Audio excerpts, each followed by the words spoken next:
West Hollywood story is exploring the iconic boulevards, endless shopping, and beautiful galleries. Inspiration is endless in West Hollywood. The neighborhood tells stories of established and emerging artists.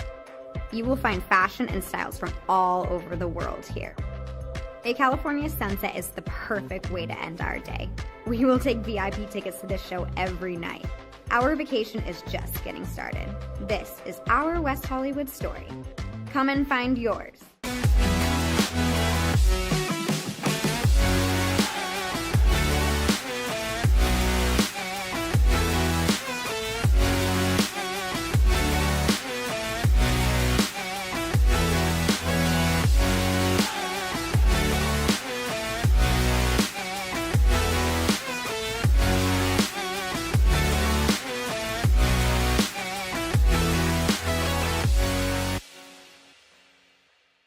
LA Galaxy belongs on the best surfaces.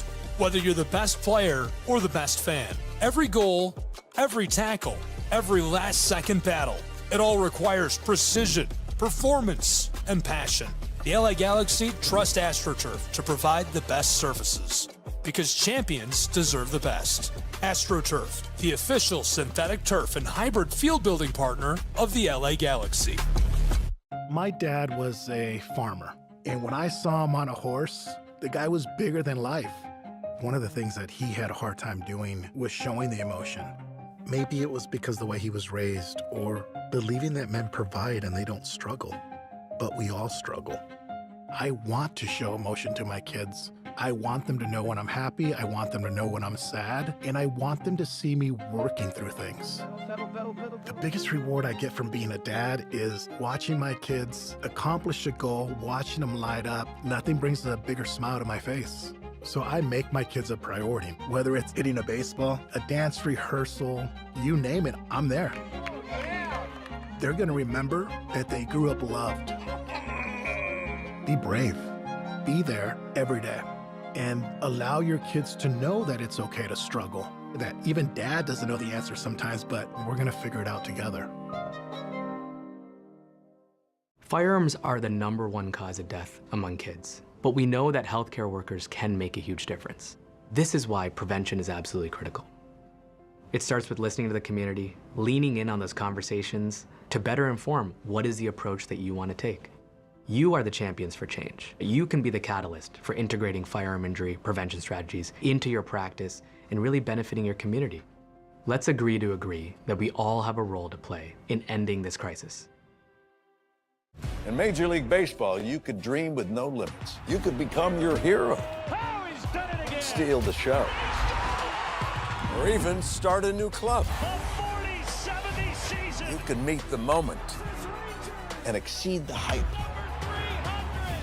You can write a new chapter of history and let your city dream again. This season, anything can happen. Everyone has a ritual, that small thing that keeps us focused. A habit we never skip to clear our minds and elevate our performance. But what do you do to keep your head in the game, to drown out the self-doubt and support your mental health? Because being your best isn't just about taking care of your body. It's about taking care of your mind and mental health. Discover the resources you need to keep your mind focused and your mental health a priority.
Our South Carolina story is told through love.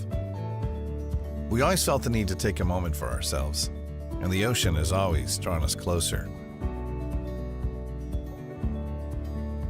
Charleston was such a romantic destination, with its ancient oaks and beautiful walking paths through town. But we love hiking too, and Greenville gave us a perfect view. This is our South Carolina story. What's yours?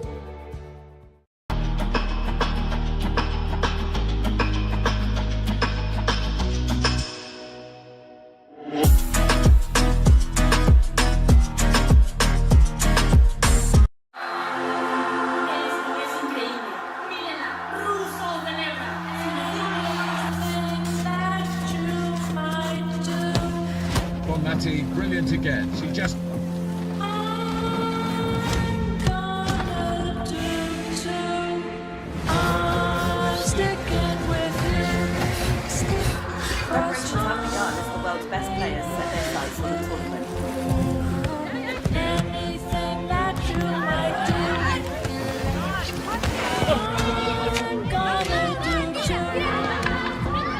atmosphere is building here in the stadium, particularly this felt.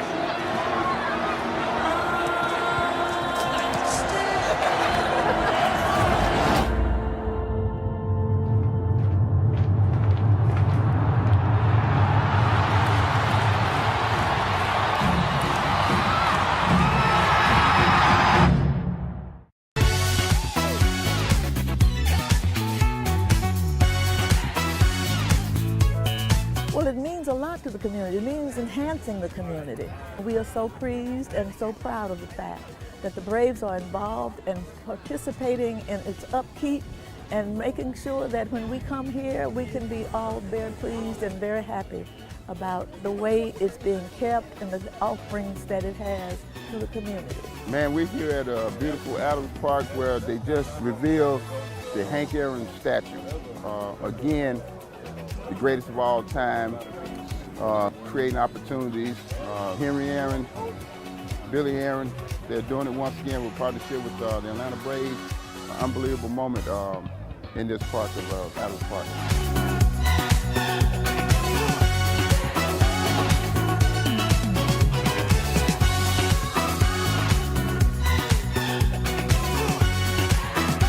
Big things for our kids, just to have the inspiration that, you know, maybe one day they can be the next Hank Aaron. So I'm really proud of what the city has done for the community.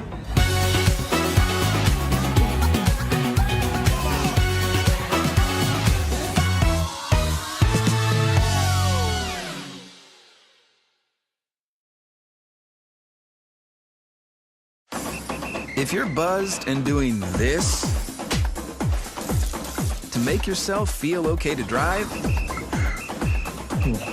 you're not okay to drive.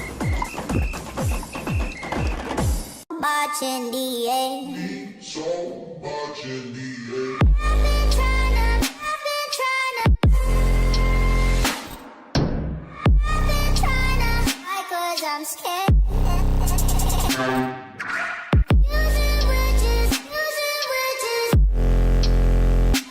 Cause it doesn't mean so much in the end. Boy, can you hold me?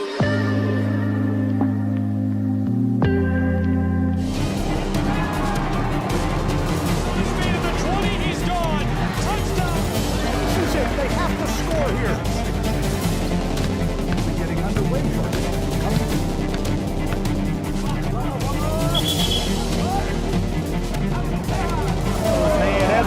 Walk-off home run. Here's a shot to the right side. This is shaping up to be a straight right side too.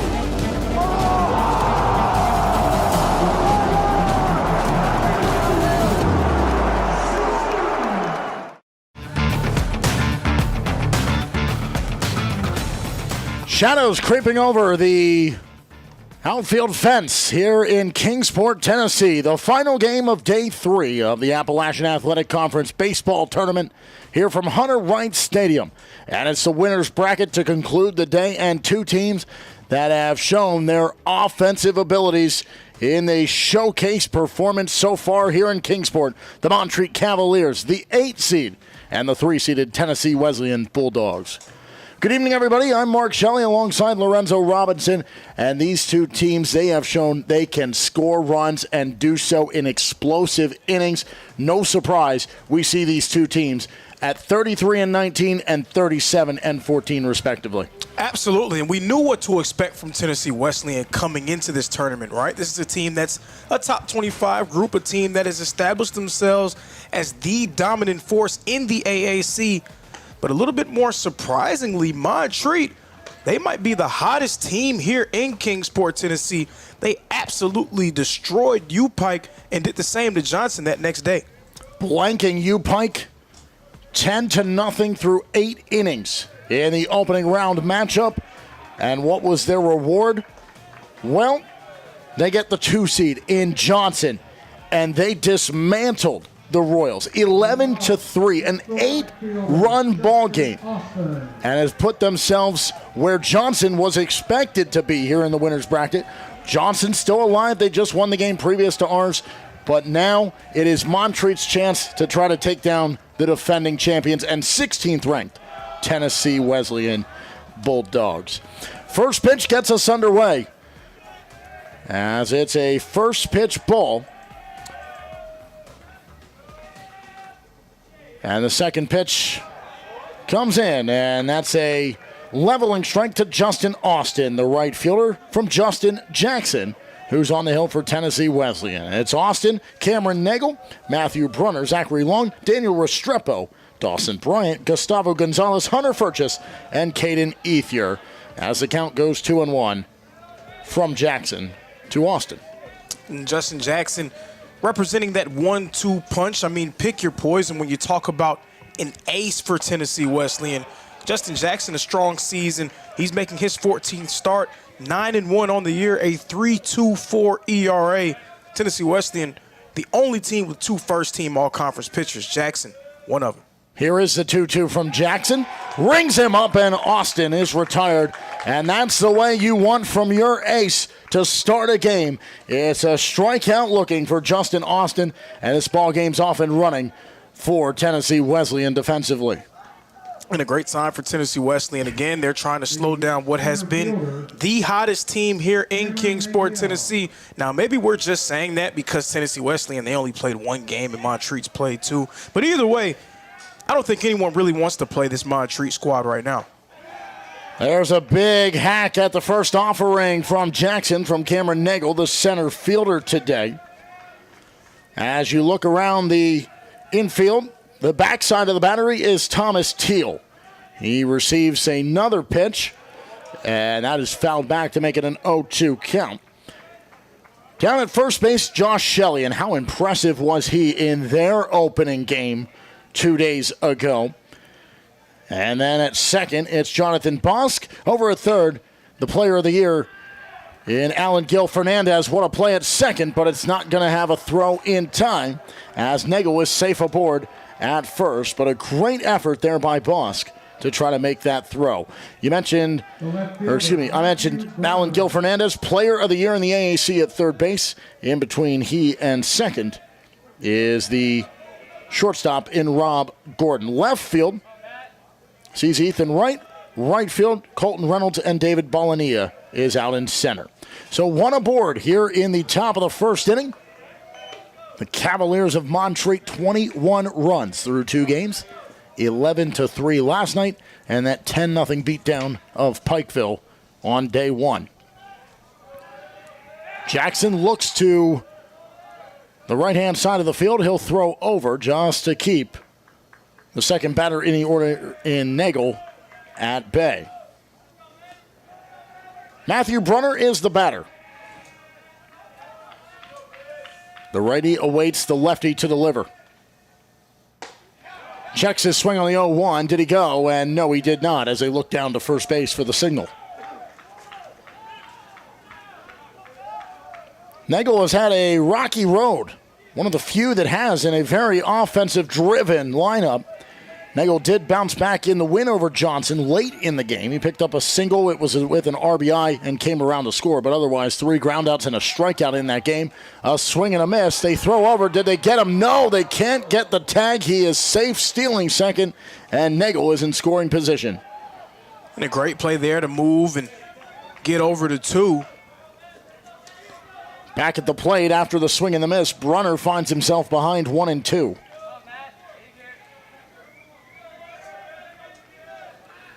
Brunner, over the course of his career, more known for showing off the leather. This year, the only player from outside that top 3 in the conference to be named a Gold Glove recipient.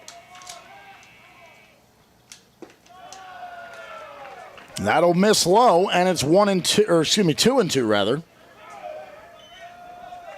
So in scoring position, you're trying to pull the upset. Do what you did a night ago for Montreat, and that's capitalized when you have a man in scoring position. But it's a swing and a miss, and a second strikeout of the inning. This time, it's a forward K in the scorebook. As retired is Brunner, and that brings up Zachary Long, and what a night Zachary Long had yesterday. Started with a in-the-park home run. It was a wacky scene of events, a collision at the wall, left the ball dead. He came around to score, then followed it up the next inning with a solo jack out to right field. Reached on base with an RBI single later in the game, then had a strikeout and a ground out as well. But he showcased his power, one of 5 home runs combined for Montreat in that win over Johnson. And that was a flat-footed performance by the Royals. They bounce back in a big way and dominate Pikeville to eliminate the Bears from the tournament. Long faces an 0-2 count here against Jackson. 4th batter of the inning, he has a man on second, and that's Nagel, who stole his way there after reaching on the single.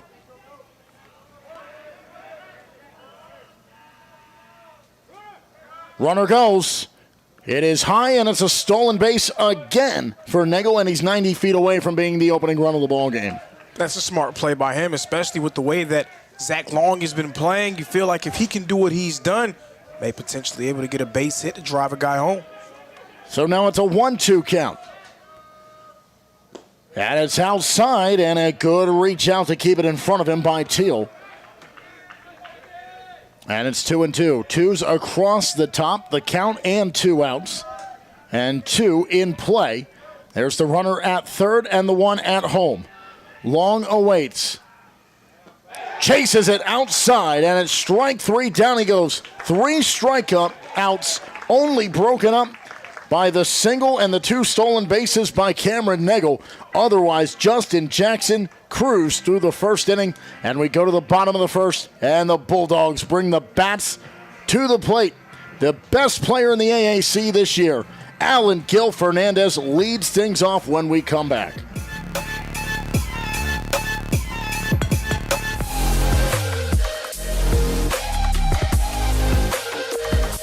The Southeast Sports Network is now on Amazon Fire TV.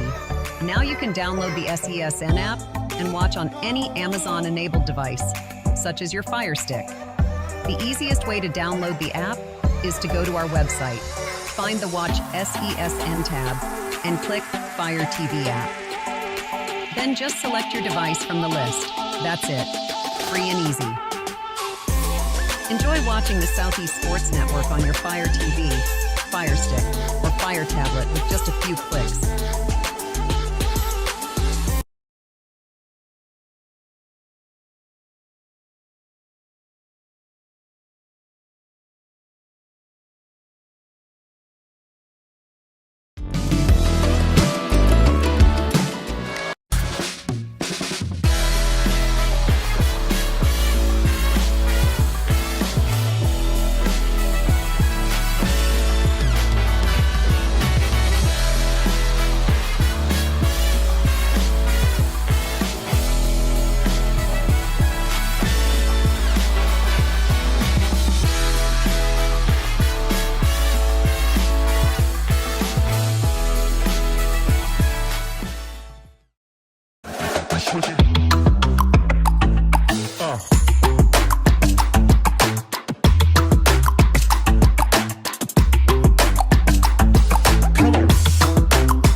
Bottom of the first inning, Tennessee Wesleyan sends up the newcomer of the year and player of the year in the AAC in Alan Gil Fernandez to lead things off, the third baseman for the Bulldogs.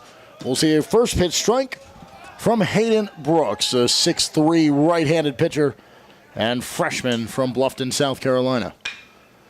That's a chopper into the gap up the middle, and no doubt about it, Fernandez is on board. Not an ideal beginning to the outing for Hayden Brooks. This is 8th start of the season. He has a 4.09 ERA and a 4-2 record.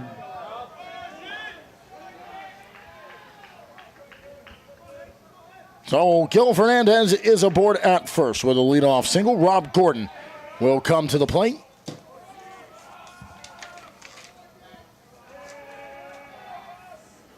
Gordon in their only game so far. What a day he had. 4 singles in a 4-for-5 performance. His last time up, he flied out the center. Came around to score on 3 separate occasions and was caught stealing in one of those trips. Now we'll brush back Gordon, and it's 2-0 from Brooks. This game, a matchup of the hottest team in the conference, at least in the conference tournament, versus the team that's been the best and most consistent offensive unit in the conference all year long, Tennessee Wesleyan, first in batting average, hits, and runs per game. And while they are the 3 seed, we did talk about how it's just a bunch of 3 teams at the top, and any one of them equally deserving, had all things been even, of that top seed. Milligan did earn it, but they, like Johnson, find themselves in the loser's bracket, and Rob Gordon finds himself down at first. How rare it is for Tennessee Wesleyan to even see themselves at that 3 spot, just how dominant they've been. Their first time in over 18 years playing on the first day of the tournament. They have been either first or second in the conference standings after the regular season 19 consecutive years. They won 16 of 17 AAC regular season titles before Reinhardt went back-to-back in 24 and 25. They've also won 16 of the last 19 tournament titles, including last season's when they were champions. Reinhardt was the number 1 seed. Tennessee Wesleyan was the 2 seed in that tournament. As that's a chopper over to short, they'll try to turn 2. They get 1, they get 2, and the runner is safe at third. So Gil Fernandez is 90 feet away from breaking the deadlock here in the bottom of the first, but Gordon and Josh Shelley are out in the 6-4-3 double play. David Bolania is the 4th batter of the inning and the one charged with trying to drive in the run over at first. 2 outs, 1 on. And the first pitch is outside, and it's 1-0. It's not just that bit of history from Tennessee Wesleyan and what they've done to the conference. This also a hill that Montreat hasn't really been able to climb in their program's history. Over the last 20 years, these teams. A swing and a miss, and the ball gets away, but the run will score. Alan Gil Fernandez comes streaking home, and it's a 1-0 ball game as Tennessee Wesleyan takes the lead here in the bottom of the first. Yeah, passed balls make life really hard on you. A free run. Maiania did swing at it. But over the last 20 years, these 2 teams have played 68 times. Montreat's only won 7 of those games. Did I see that wrong? Did he not swing? Maybe it was the motion of the bat as him trying to get out of the way. Looked as though it was a swing. Instead, it is a 2-1 count now after the strike. That's ripped right back. Oh, what a snag. And Brooks, after the mishap, gets out of the inning as it comes rocketing right back into his glove. He shakes it off, breathes a sigh of relief, but the run does score. Alan Gil Fernandez, the player of the year in the AAC, puts the Tennessee Wesleyan Bulldogs out in front 1-0 as we go to the top of the second. Restrepo, Bryant, and Gonzalez to lead things off.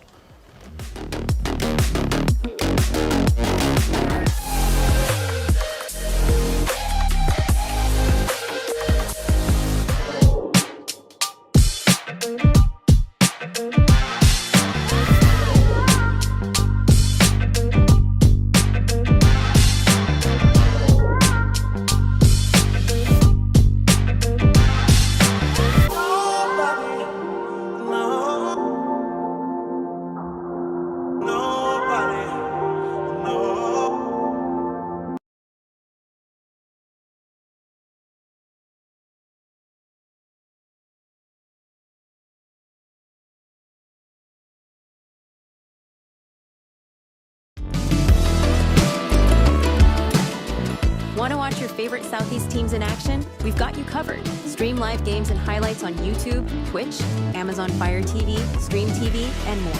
For all the details, visit our How to Watch page at sesnsports.com. It's your one-stop guide to catching every play, every time, wherever you are. The Southeast Sports Network, bringing the game to you anytime, anywhere.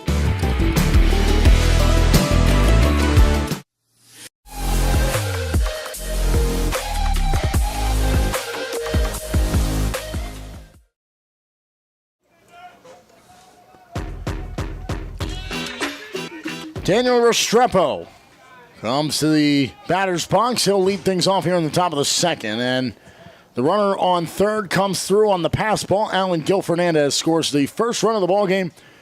And for the first time in quite some time, this Montreat Cavaliers side has to play from behind. And that's something they have not done in this tournament as of yet. And it comes here in just the second inning of day number 3 and game 3 for the side that has put up 21 runs through 2 games. But Justin Jackson,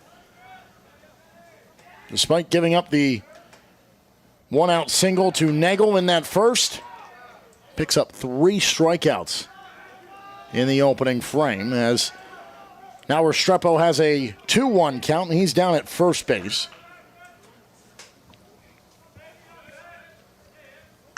And he'll rip that over to short, and a snag as he falls to an eve by Rob Gordon. And it's a line out over to short. That puts out number 1 on the board. And for Montreat in this game, it might be an uphill battle, especially going up against Justin Jackson. Jackson retiring the side with 3 strikeouts in that first inning. 1 out, nobody on here in the top of the second. This is Dawson Bryant. 2 Ks, a ground out, and a fly out on an 0-for-4 afternoon against Johnson. And he'll swing at that, and it levels it out. 1-1 is the count. Coming into this tournament, Montreat, a middle-of-the-road offensive team. And he'll put that one into the air, and it's just on the edge of the infield. And it's caught by Gordon. And he helps pick up both the first 2 outs of the inning. The second baseman, Gustavo Gonzalez. A guy that had a major impact last night, coming around to score twice, one of which was on a home run to lead off the 8th inning against the Royals. Gustavo Gonzalez, the second baseman, comes to the plate, and he will chop this one over to short. Are all 3 outs going to come from the 6th position? They will, as it's gunned over. Busy inning of work for Rob Gordon. He's up to the task. 1, 2, 3 in the second inning go the Cavaliers, and the team leading the 16th-ranked Tennessee Wesleyan Bulldogs. Come back to the plate. Reynolds, Espinoza, and Wright when we come back.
Hayden Brooks will deliver the first pitch on the bottom of the second.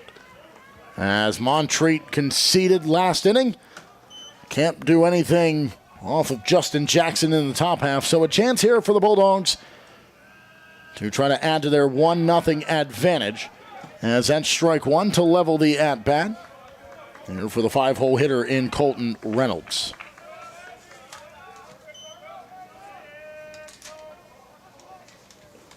Got to go way back in our score sheet because we had all these games that we've done since we last saw Tennessee Wesleyan. As you mentioned, Lorenzo, not a team you're used to seeing on day one. But here they are, and that's a well-hit ball, and that's going to get out of the yard. A solo jack to double up the lead, and Colton Reynolds makes it a 2-0 ball game here in the bottom of the second.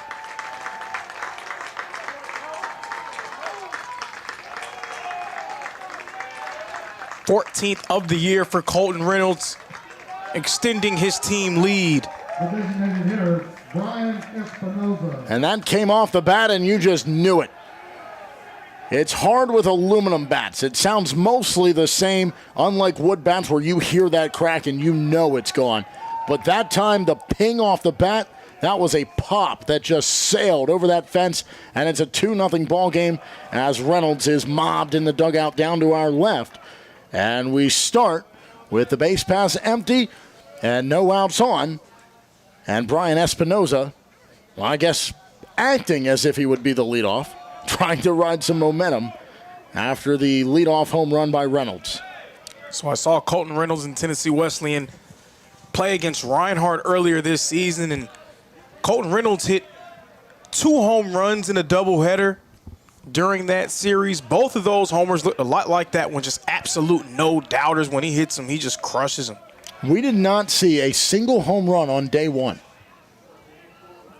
Day two, we saw a plethora of them. We've seen a bunch already here today, and that's the first of this game, and maybe more, especially with how these offenses go. But what can Montreat do as this goes along, especially against the ace in Jackson?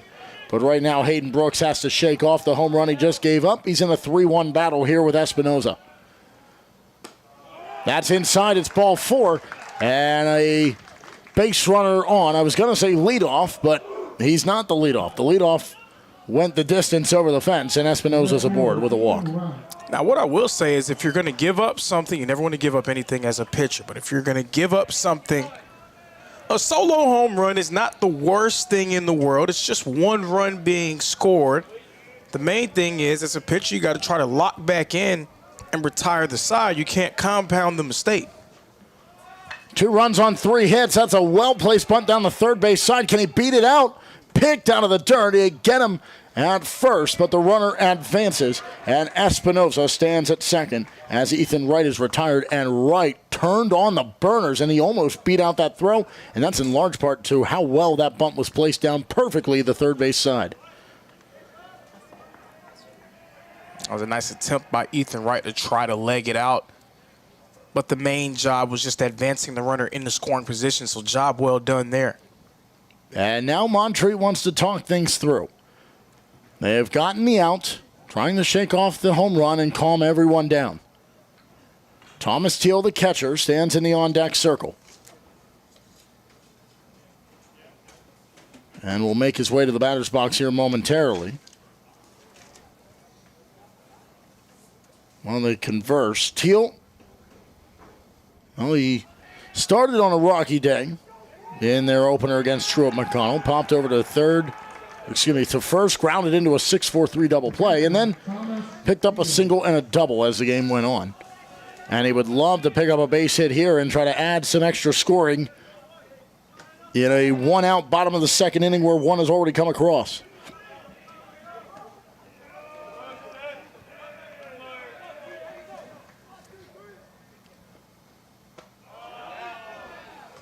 First pitch, that's in there for strike 1, and that's what you want for Hayden Brooks. Brooks has to try to settle down, not allow Tennessee Wesleyan to begin a flurry. This game can get out of hand quickly. Chopper over to third, check the runner, throw to first. In time, they got him. And that's as good as you can ask of. The runner stays at second, and you get the out as Teal is retired. Yeah, that was a good check-in by Furch. Just a quick glance and a perfect throw over to one. So in the bottom of the order, and Jonathan Bosk. It's always a race to see who gets there first. That usually tells you how the game's going for one side or the other. And it is Tennessee Wesleyan to bring up their 9-hole hitter first. Jonathan Bosk, the second baseman, shows bunt, and it's in there for a strike.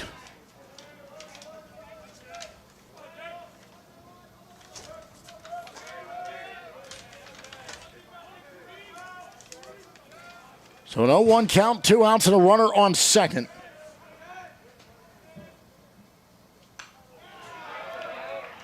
Bosk had a single and reached on an error, otherwise 2 other outs. As now he falls behind 0-2.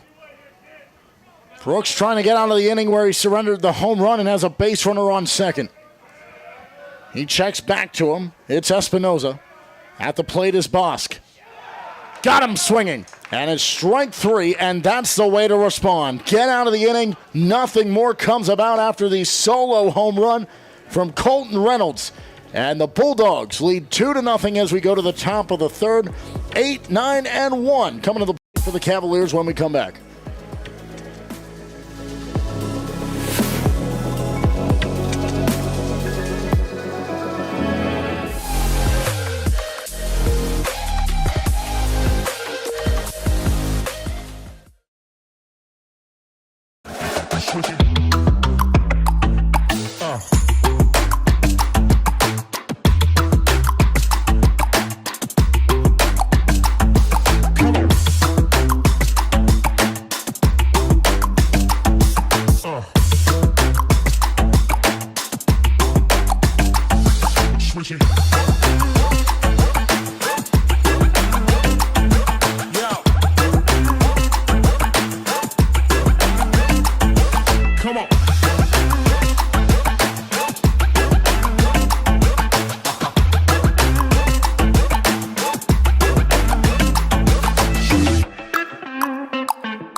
Hold on. The previous play is under further review.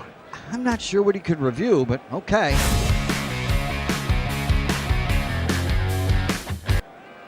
Sure has been a while. Dine in at Buffalo's Cafe for the football season.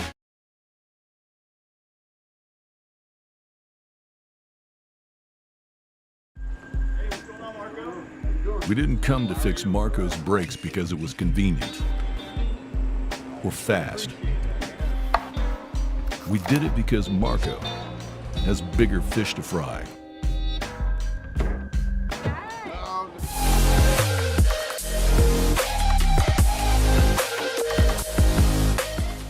Hunter Furchess is the 8-hole hitter, and he starts it off with a ball that comes in from Justin Jackson.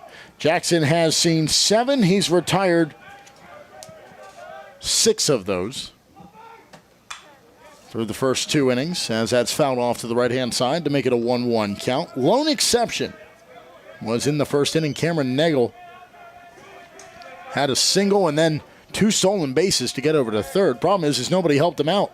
Strikeout looking before, and then 2 swinging strikeouts after to end the inning. And then a busy second inning over at short for Rob Gordon. He contributed on all 3 of those outs. A line out, pop out, and then a ground out. 3-1 count. As out in front is Furchess. Jackson trying not to lose him here. His team has scored a run in each of the first 2 innings. And Furchess takes ball 4. He'll head down the first. And a rare misstep by the ace for the Bulldogs. Now, it's still so early in the game that it's too early to make any real prognostications, but not a good sign for Montreat. First 2 games, they had 3 runs entering the third. Slow start to their offense so far today. Well, they are getting the best that Tennessee Wesleyan has to offer in Jackson on the hill. So a tall task to try to replicate their offense, but if they can, it would certainly turn heads because of who they're doing it to. 0-1 count. And they throw back to first to keep Hunter Furches in check. This is Caden Ethier.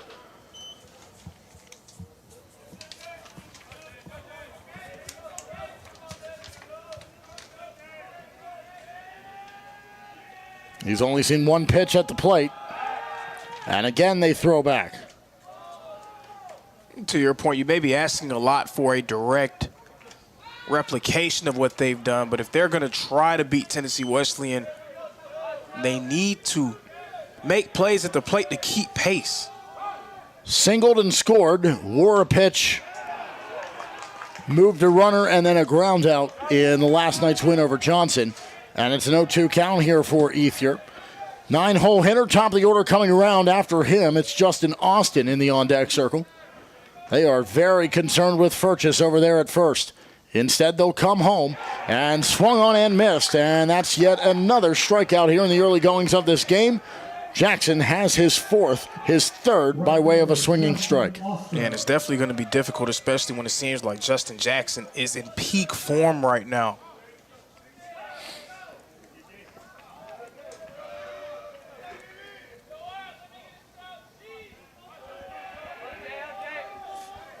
So Jackson looks over to Furches at first as Justin Austin comes to the plate. Second time he went down looking the first time up, so we would love to make amends for that. I can really appreciate two chatty dugouts, Tennessee Wesleyan. They have a ton of energy. Montreat, they've had energy all series, all tournament long up to this point.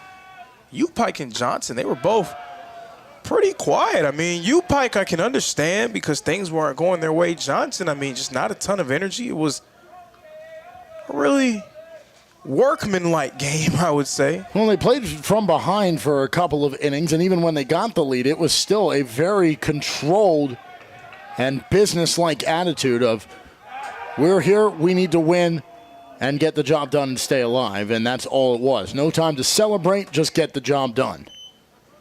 That's another throwback on Furches before the 1-1 here to Austin. Yeah, I mean, it's to act like you've been here before, but, I mean, no one's been here more than Tennessee Wesleyan. If they could show some emotion, who you know? So a 2-1 count. Just saying. As that's outside the strike zone. I don't want the Johnson people on my head. I still think you have a great team.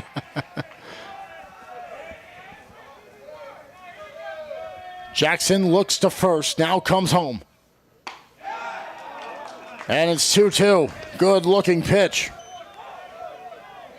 Trying to avoid going down by way of the strikeout again is Austin. Top of the third, 2 scoreless innings so far for Montreat, but they got a man on first and 1 out.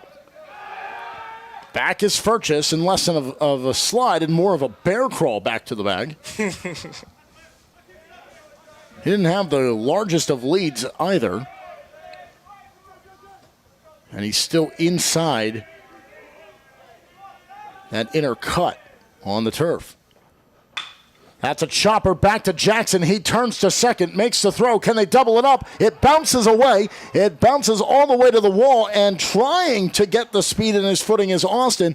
And he might have gotten there had he not lost his footing and slipped as he realized that ball had gotten over to the side wall beyond first.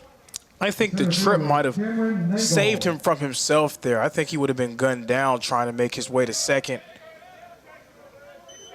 Either way, he's on first, and Furches is out going to second. And so that brings up Nagel, and Nagel's the only one outside of now Austin who has had success, and he represents the only true hit of the ballgame. Shows bunt, and the scoreboard shows strike. This is a tough one for me with the reflection off the netting that we've talked about where the balls have rolled up to us. Really makes it hard to see the umpire, the actual plate. Here's the 0-1, and that's the inside edge, and it's an 0-2 count.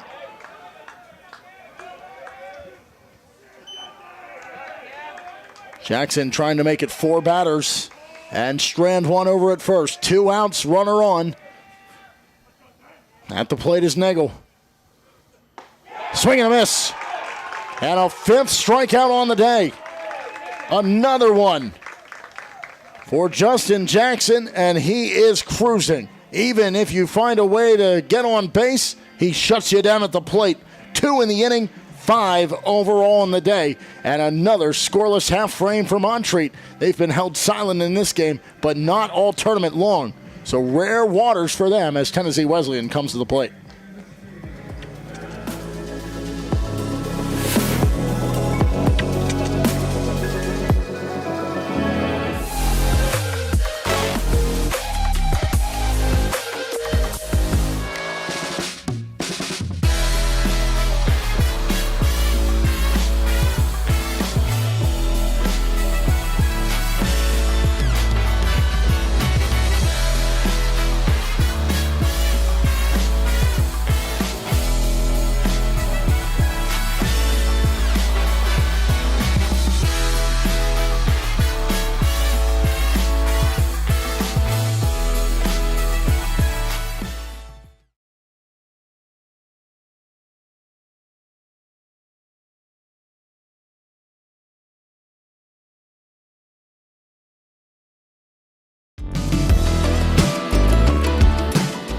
Want to watch your favorite Southeast teams in action? We've got you covered. Stream live games and highlights on YouTube, Twitch, Amazon Fire TV, Stream TV, and more. For all the details, visit our How to Watch page at sesnsports.com. It's your one-stop guide to catching every play, every time, wherever you are.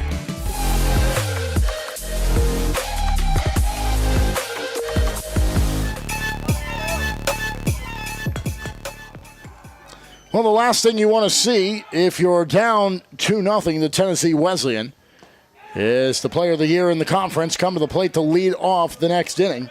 And that's Alan Gil Fernandez. He is the run that came across in the first. It came on a pass ball, but he got on board with a single. And now he faces Hayden Brooks for the second time. And he takes him out to right field. This is going to be a backtrack. It's going to hit off the wall. And it's going to be a 2-bagger for Alan Gil Fernandez, and he's got a single, now a double, here in the third. He just continues his torrid pace, what we've seen from him all season long. 3.96 batting average entering today, and he's a guy who will definitely garner some All-American consideration. Rob Gordon will come to the plate for a second time. He, too, singled, but was out at second on what was a 6-4-3 double play that allowed Fernandez to get to third before coming home on the ball that got by into the backstop.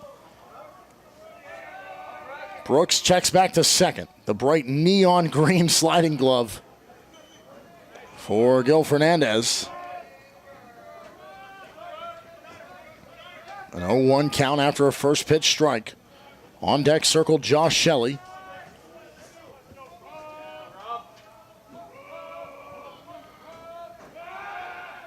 They throw it back, and I mentioned it yesterday, or I guess 2 days ago now. I keep wanting to say yesterday, but they did not play yesterday. Mentioned it. No relation, not even spelled the same way for Shelley. He's L-L-Y. Mine's L-L-E-Y. Bunt laid down by Gordon, and he's got the pace to try to beat this thing out, and he does. And that is a picture-perfect bunt by Rob Gordon. He moves the runner and puts himself on first. It's perfect the bunt that you can lay down as there's ever been. Runners at the corners. Tennessee Wesleyan firing on all cylinders. And we wondered if Montreat could keep this up or if they were just riding the high through and catching teams at low points. Right now, their offense sputtering, trying to find a rhythm against Justin Jackson. But this offense for Tennessee Wesleyan, no signs of slowing down. They're in business here. Runners on the corners and no outs.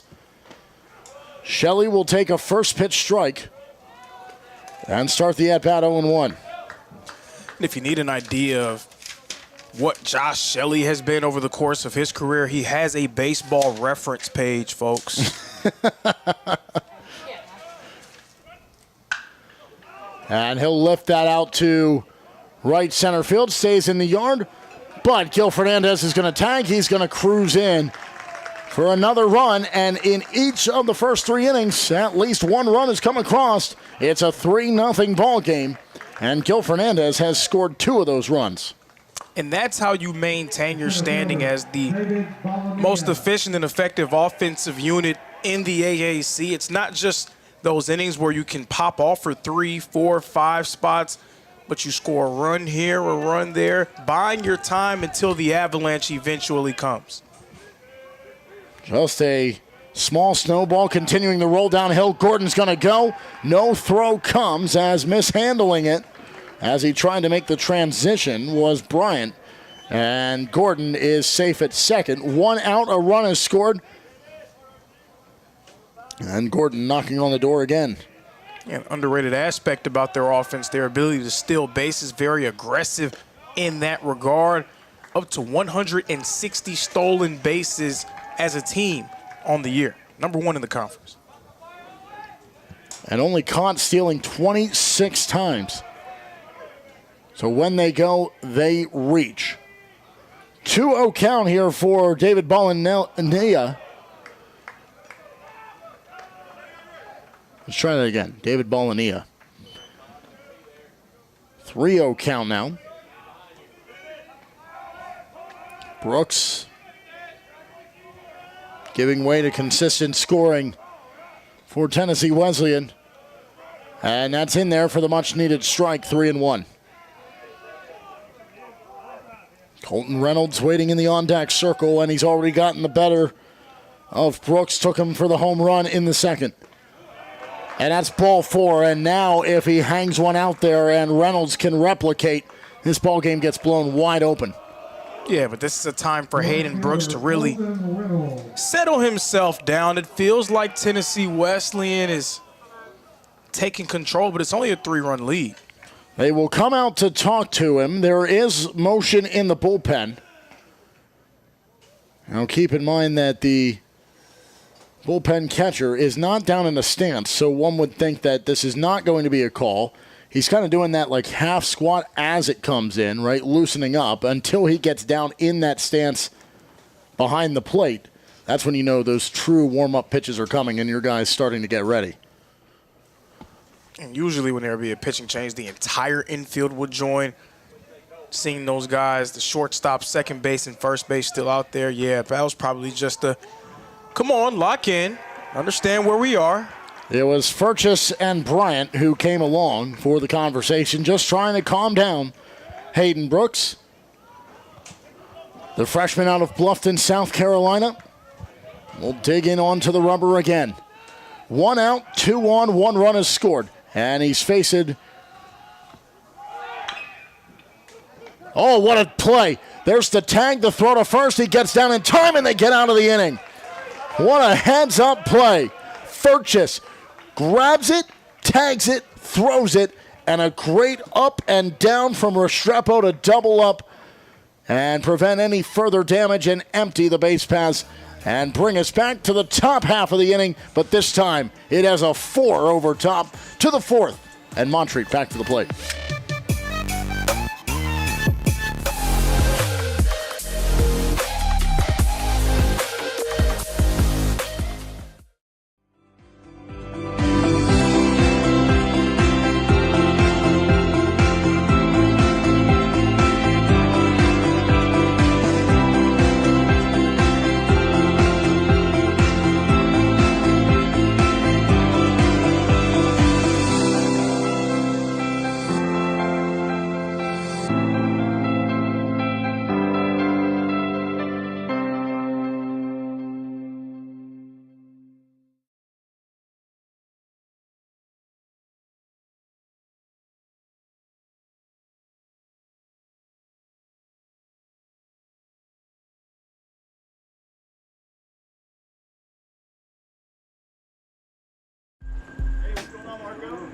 We didn't come to fix Marco's brakes because it was convenient or fast. We did it because Marco has bigger fish to fry and a lot of hungry people to feed. Kraus Family Ford. Passion drives purpose.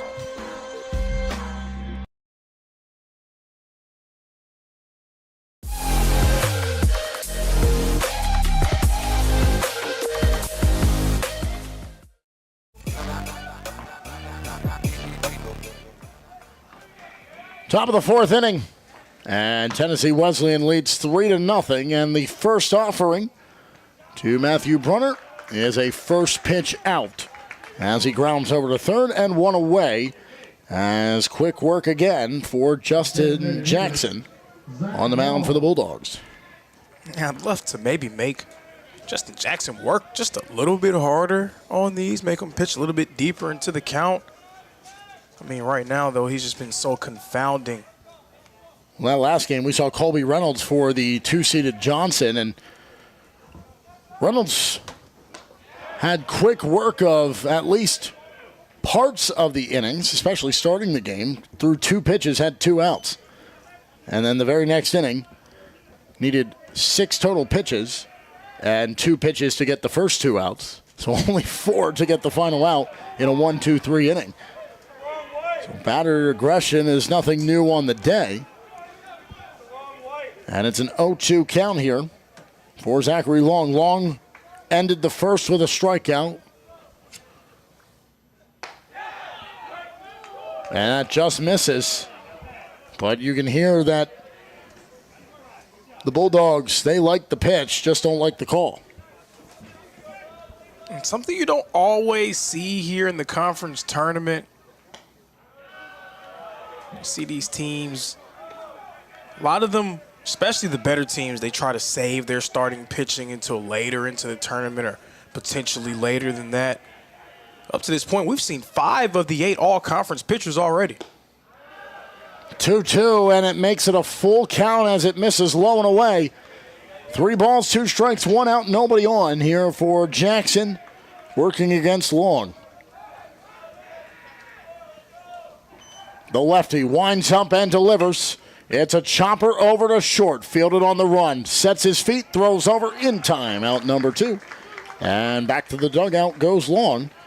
As another great defensive play that looks easily routine despite the quick turn of the hips by the shortstop in Gordon.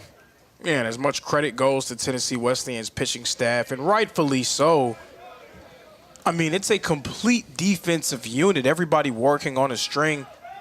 That infield, one of the best in the entire country defensively. Daniel Restrepo, he will take strike 1. Jackson again. Got him to go around. It's 0-2. More to that point, first, second, and third base, all Gold Glove recipients. And Rob Gordon, he's made his case here tonight as well.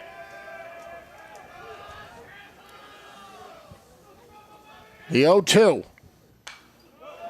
Well, keep it alive. See, you're jumpy. That wasn't coming anywhere here, but you're jumpy. If you joined us for the previous game before this one, it was what, 4 inches from coming in here? What's the opposite of look alive? You never want to be that. That'll miss. It's 1-2, and Jackson took a couple of steps off the mound and now has to backtrack and go back up to the rubber. I love how anytime there's 2 strikes on the board, Tennessee Wesleyan, they're making a remark after every pitch. 1-2, swung on, and down he goes. A 6th strikeout on the night for Jackson, and he is just rolling through this game and tearing apart the Cavaliers and bringing his offense back to the plate as they've scored in each of the first 3 innings. Can they do it again in the 4th? It's a 3-0 ball game, and the Bulldogs lead it.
favorite Southeast teams in action, we've got you covered. Stream live games and highlights on YouTube, Twitch, Amazon Fire TV, Stream TV, and more.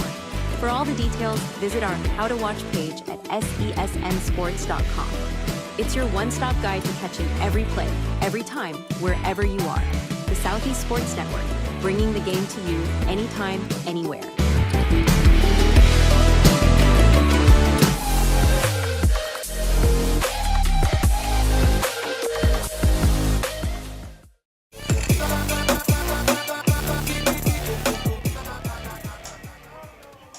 Three 0 ball game, bottom of the fourth. As Hayden Brooks returns to the mound, he's given up a run in each of the first three. And two of those belong to Alan Gil Fernandez. And the other one, a solo shot by Colton Reynolds, who he got to ground into a double play to end the last inning. So this is Brian Espinoza here in the fourth. He did catch the benefit of a double play. That is true. And it just feels like Tennessee Wesleyan's dominating this game, but it's only a 3-run lead. If you can hold them at bay here, give your offense one more chance. Keep just holding the line for them. Allow them to get themselves into the game. Who knows what can happen? A 1-2 count as Brooks comes home. And he rings him up on strike three, and that's a confidence booster for Hayden Brooks. It's his second strikeout of the night and his first as a batter goes down looking. Yeah, there you go. Hayden Brooks is still in this game. His team is still in this game. We've seen Montreat put up 3 runs in a hurry. They are right in it. You cannot allow yourself to get out of it mentally. You cannot allow Tennessee Wesleyan to break it open. 10 on Tuesday, 11 last night. Only need 3 to tie this ball game, but still working here defensively.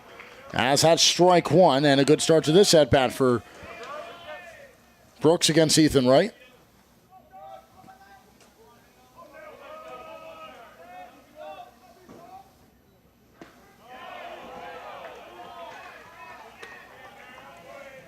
A 1-1 count now.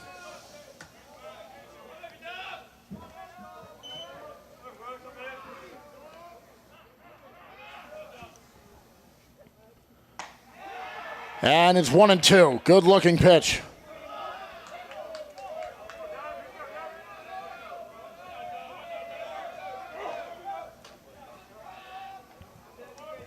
One out, nobody on. Brooks working against Wright. And Joss missing, and he thought maybe he would have yet another.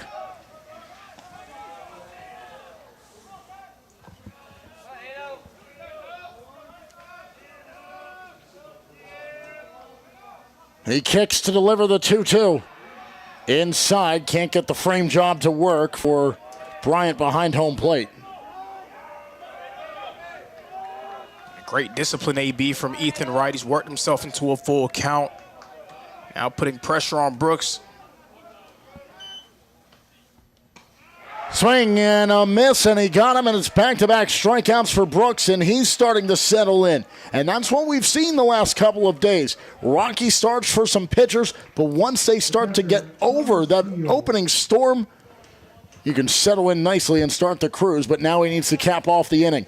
And I hesitate to use the term starstruck because, you know, you don't want to say that, but it can be a little bit intimidating to see that TW across their hats, to go against that bulldog across their chest, especially in a situation in Montreat where you haven't beaten this team a whole lot in your program's history. Now just trying to get over that hump and lock back in.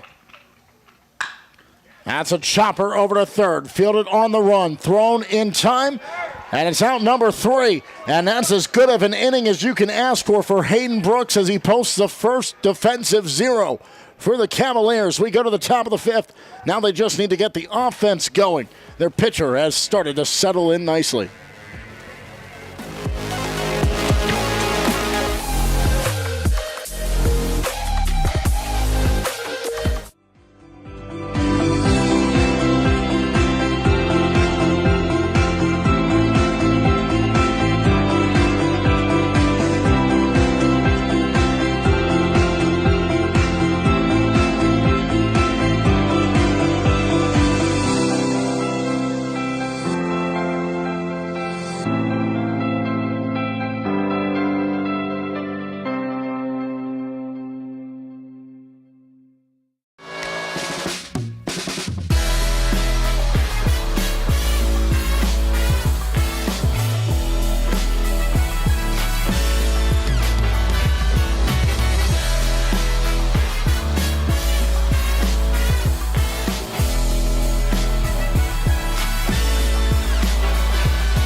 We go to the top of the 5th inning, and it's a low-scoring 3-0 ball game.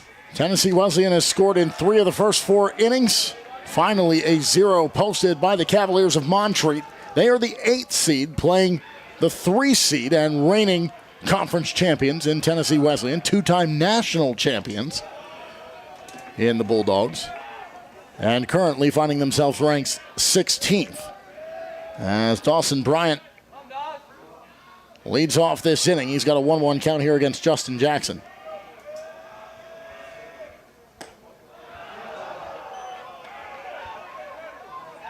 I have to say, degree of difficulty understanding the lineup that he's facing. Hayden Brooks is doing everything he can do to give your offense a chance. At some point, those bats got to wake up. Bryant misses, and it's 2-2 for the leadoff man. At this point, just get a man on base, see if you can move him over. Do anything you can to comb a run. That's outside, 3-2. Count goes full.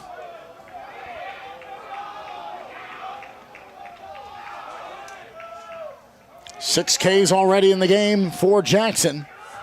And the payoff pitch to Bryant. Strikeout number 7. Got him to chase it. Bryant goes back to the dugout. And this program that you talked about, Lorenzo, about their earlier success that they have had and the sustained success over all these years. Think about the long list of players that have gone on to either be drafted or signed as free agents, whether it be in unaffiliated ball or into major league clubs. Last one you can think back to was the 2016, the highest draft pick they've ever had in Ryan Hartman, who was drafted in the 9th round of the MLB draft, and back in 2016 took him all the way to 2021 at the age of 27 to make his debut in the major leagues. Came in and pitched 1 game for the Houston Astros, but that doesn't matter at the end of the day. An MLB alum, and he got to say he made the show, which, having worked in minor league baseball myself, I understand the true implications of what just stepping on the field means on those days, and hearing that statement said out of the mouth of a manager on your way to a big club. 1 away. And that's strike 1. Here to Gustavo Gonzalez, who grounded over to short to end that 2nd inning. I also bring Hartman up because, well, why not, says the Astros fan. That's a chopper over to the third base side and foul.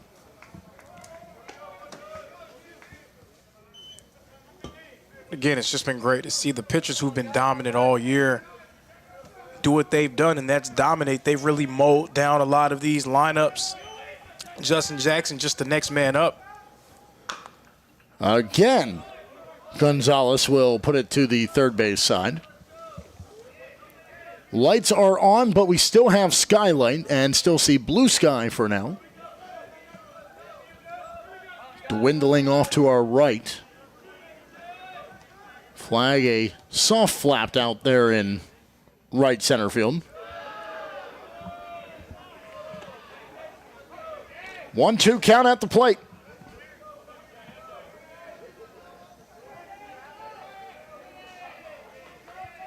Jackson steps and delivers. And no surprise here, it is strikeout number 8. And back-to-back to start the inning, and Jackson is just on cruise control up there on the hill. It's real unfortunate for Tennessee Wesleyan. The bats have just gone completely cold.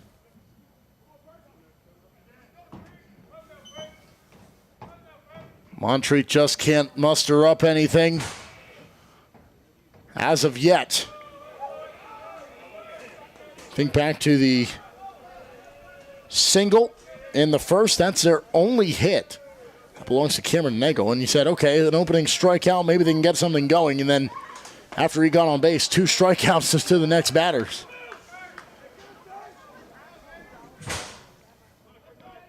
Two outs, nobody on. That's been a rare instance where somebody has been.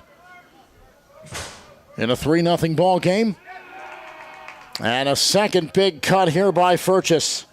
Last time up, he walked on board, a rare blemish, and then was out going to second on the fielder's choice with Austin.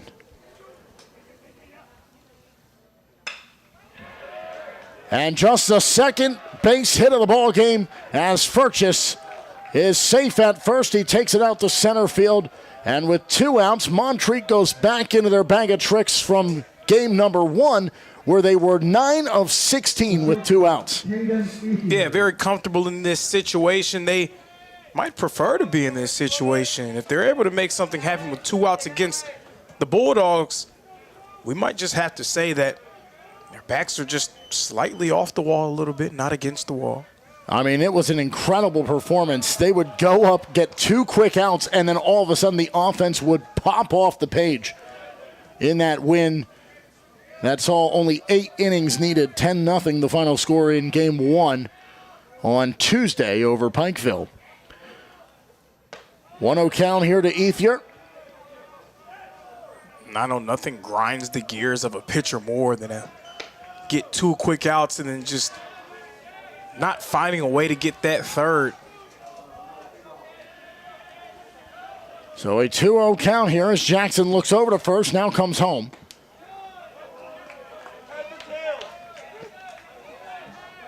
And that's the first pitch strike. Or excuse me, first strike of the at-bat.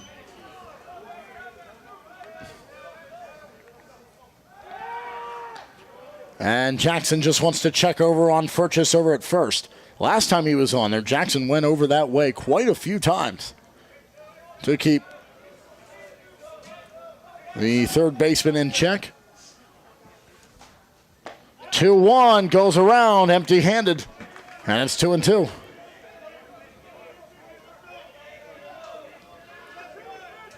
Montreat, you got a man on. You want to be able to take advantage. This is like found money for you. It's been so rare. Strikeout number 10.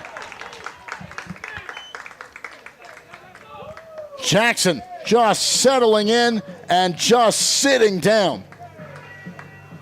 These Cavaliers. We go to the bottom half of the inning when we come back here to Hunter Wright Stadium.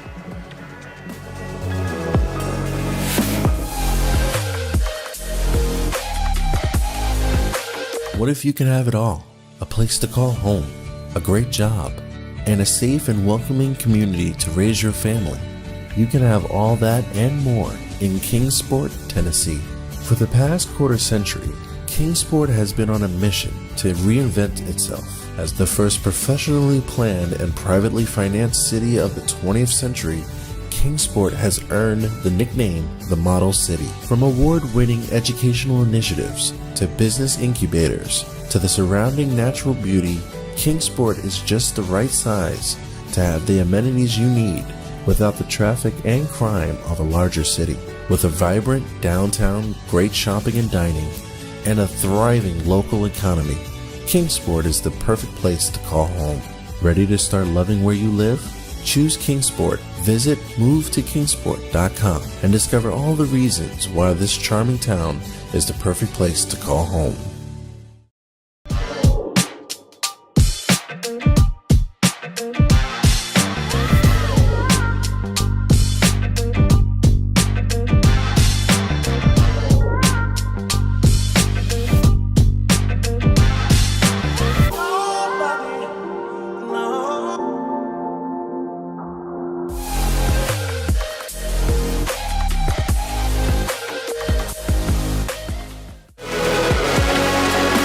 Bosk was one of the 3 strikeouts on the night for Hayden Brooks. It ended the second inning after the home run was the lone run scored in that frame. 1 in each of the first 3 innings, none in the fourth for the Bulldogs, trying to get back to that rhythm here in the bottom of the 5th, but very quickly, Bosk, the second baseman for the Bulldogs, finds himself behind here 0-2. Bosk, a guy who's known for his defense, but the lowest batting average of their starting lineup. 1-2 the count, as Bosk will earn one back. He's the leadoff man here in the bottom of the fifth. And that's inside, ball two.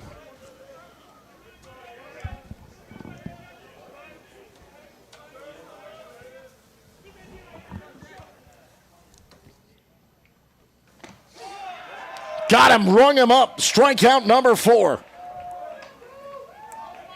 Thanks for stopping by. Let us know if you want to buy anything. Otherwise, keep on moving, he says to Bosk, who sits him down without a swing. So, here in the bottom of the fifth inning, despite the 3 runs going, it is Brooks who's battling back, trying to make sure nothing else goes up on the board and that his offense can finally find a rhythm in this game. Best he can do is just keep posting zeros. Yeah, and I got to tell you, I mean, we're talking about a lineup that I've seen make fools of great pitchers. Hayden Brooks doing everything he could do to keep his team in it. Tennessee Wesleyan started fast, but to your point, he's battling back, trying to keep his team hanging around. That one got away from him, nearly caught Gil Fernandez, and he'll slice this one foul. So 1-1. Brooks 4 1/3, 2 earned, 4 strikeouts, has given up 2 walks. And Gil Fernandez has scored 2 of those 3 runs. And he's looking for maybe another one as this will track back to the warning track. It'll stay in the park. And for the first time, he does not have a successful at-bat. So Alan Gil Fernandez showing, well, there's a little bit of human in there somewhere. Deep down. Well, he nearly went deep on that one. It got back to the brown turf at the warning track, but he's wiped off the board other than the 2 that remains in the out column. So Rob Gordon, he's also gotten the better of Brooks. He's got 2 singles. Was stranded at first, was out in the double play back in the first. And in the double play in the third. That's going to get down for yet another base hit. He starts to round for second. He'll backtrack and settle up with a 2-out base hit and a runner on here in the bottom of the fifth, trying to make it a 4th in 5 innings with a run. But they have their work cut out for them, do the Bulldogs, in this 3-0 ball game with 2 outs. And it's not quite Montreat with 2 outs on the board. Tennessee Wesleyan still looking for their first 2-out RBI of the game, but maybe doing their best impression here in the bottom of the fifth. Well, sometimes you don't need it. They get the run from the leadoff man, and then that one is going to be a tagger on Shelley. Oh.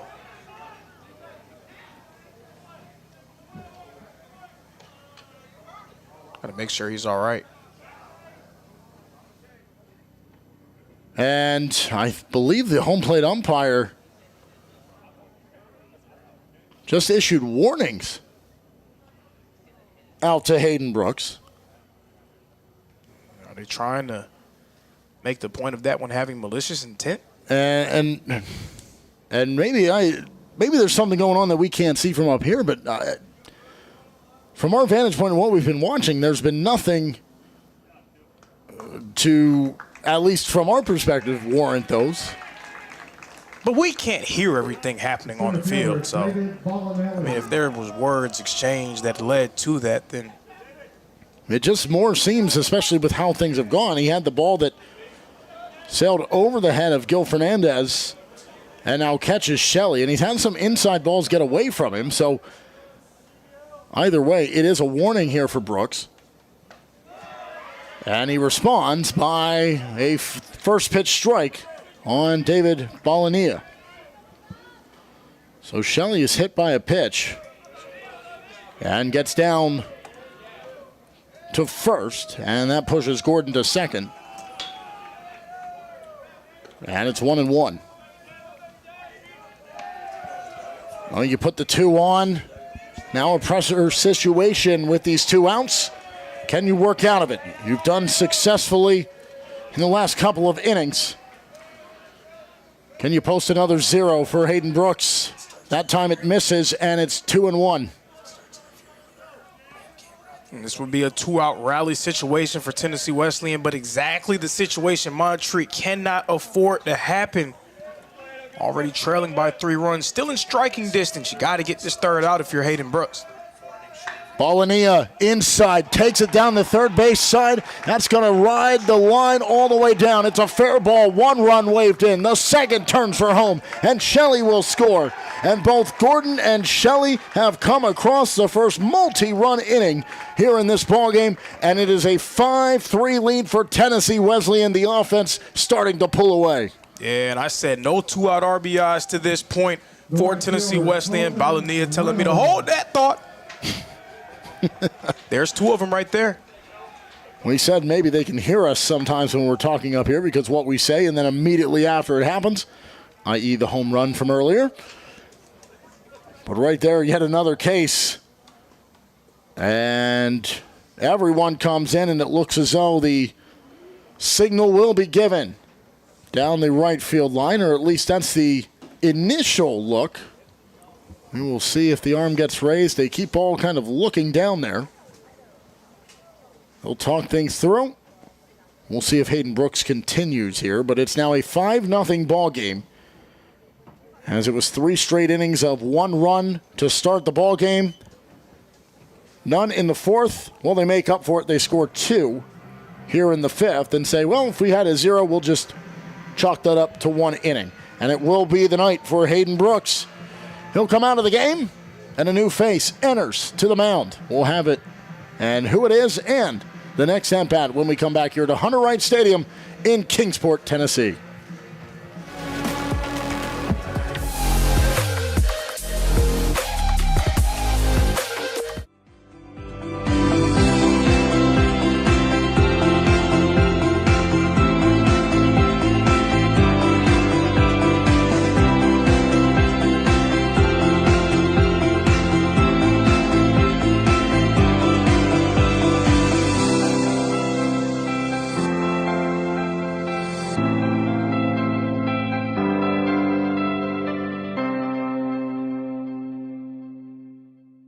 Hold on. The previous play is under further review.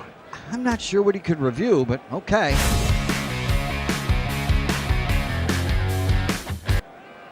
Sure has been a while. Dine in at Buffalo's Cafe for the football season.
Two runs across here in the inning, and that gets through on the first pitch for Jaden Hughes. Comes in, 1 pitch, and 1 run will score. And they try to tag out at second, and it won't matter. The runner is safe. And just like that, Colton Reynolds drives in yet another run, and this is the inning where finally Tennessee Wesleyan finds some bulk scoring. And they've put up 3 to double their advantage coming into it. It's 6-0. For sure, Montreat trying to turn to an arm that they haven't had to turn to much this season. Hughes, he's only gone through 10 complete innings. He does have a 4.5 ERA, so he's talented, but you're putting him in a tough spot against a streaking lineup. They're starting to settle into a rhythm. At least the 2, 3, 4, 5, and now the 6th hitter in the order. Brian Espinoza is at the plate. He struck out looking last inning at the hands of Brooks. And he swings and misses at that. It's 1-1. Hughes, the senior, 6'1", 210 pounds, right-handed pitcher out of Greenwich, New York. Went to Hudson Valley Community College. Greenwich, New York, just north of Albany in upstate New York. Ooh, north of Albany. Used to spend some time up there with the Tri-City Valley Cats when they were members of the New York Penn League and the Astros affiliate. Joseph L. Bruno Stadium, nice little small park, kind of like this one. A little longer down the lines in terms of the stands. Great sellout crowds there at the Joe. 1-2 count. As Hughes, the second pitcher used by the Cavaliers, will deliver to Espinoza. And that's right up the middle. That's a base hit. They'll turn and send the run here. It's going to be a 7-0 ball game as Espinoza will hold up at first. And Colton Reynolds, he didn't even break stride. He didn't even give Coach a chance to send him. He knew he was going the whole time. The left fielder, Ethan Wright. So Ethan Wright comes to the plate with a man on and 2 outs, and you said about it, could someone find that 2-out rhythm? They haven't stopped once you said that. Ethan Wright, he's 0 for 1. Moved a runner around back in the second and then struck out swinging last time up. Yeah, I mean, who said the announcer's jinx is always negative, right, Tennessee Wesleyan? He's the 8th batter of the inning. 0-1 count to him as Hughes will take some time. They call time at the plate.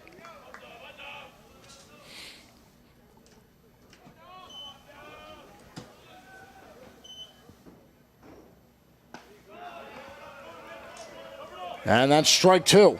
So Hughes out in front here of Wright, who's going to try to keep the inning alive, and it's a momentous inning.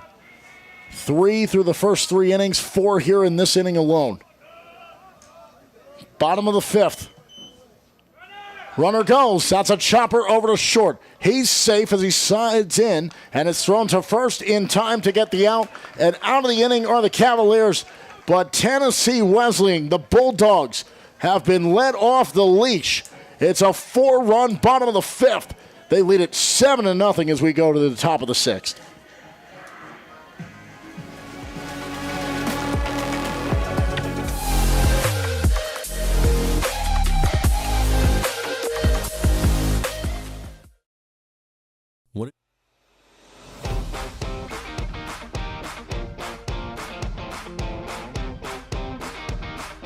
The Bays Mountain Park Adventure Course.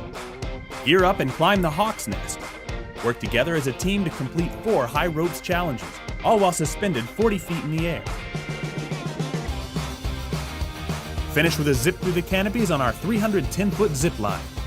Our ground course features 9 exciting challenges and is perfect for large and small groups. The Bays Mountain Park Adventure Course. Thrilling fun for group events, parties, and field trips.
Top of the 6th inning, Montreat has let the game slip away from them, but for them, we're here in the midway point of the game, still half a ball game to try to make up this deficit, but they need to get the offense going in a hurry.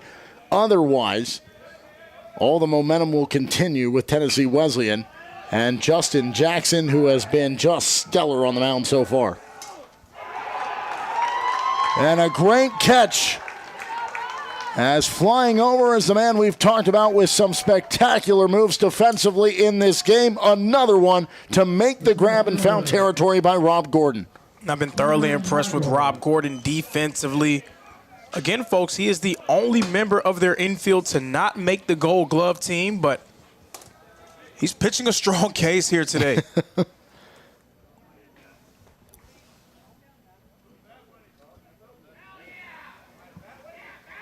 So a slight delay in one of those pieces of the bat. Oh, there we go. Broken bat. How often do you see that with an aluminum bat? One away, nobody on, second batter of the inning. Here's Cameron Nagel. And he took a big swing of that one. You could see the head snap around. He wanted it, couldn't get it. Wanted it, and they're going to need it from him. He's one of just 2 players from Montreat to record a hit so far. Now he shows bunt and has to peel his foot back. It nearly caught him. But it's 1-1. I mean, they're doing anything they can to try to get something off of Justin Jackson. Nothing has been working so far.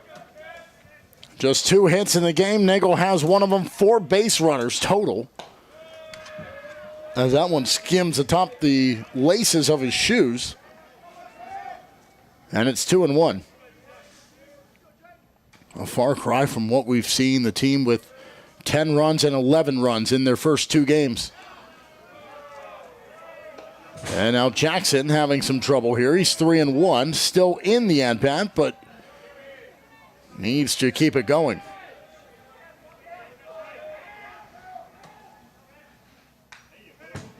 Fouled and rifled into the backstop. And the count will go full. 3 balls, 2 strikes, 1 out, nobody on. Trying to post a 6th consecutive 0 on the scoreboard next to the Montreat Cavaliers. Rung him up, strike 3. He started to make his walk to first, but instead he is sent back to the dugout. A called strike 3 on Nagel. That's his 2nd strikeout of the day. And that one is the 10th. I misspoke earlier.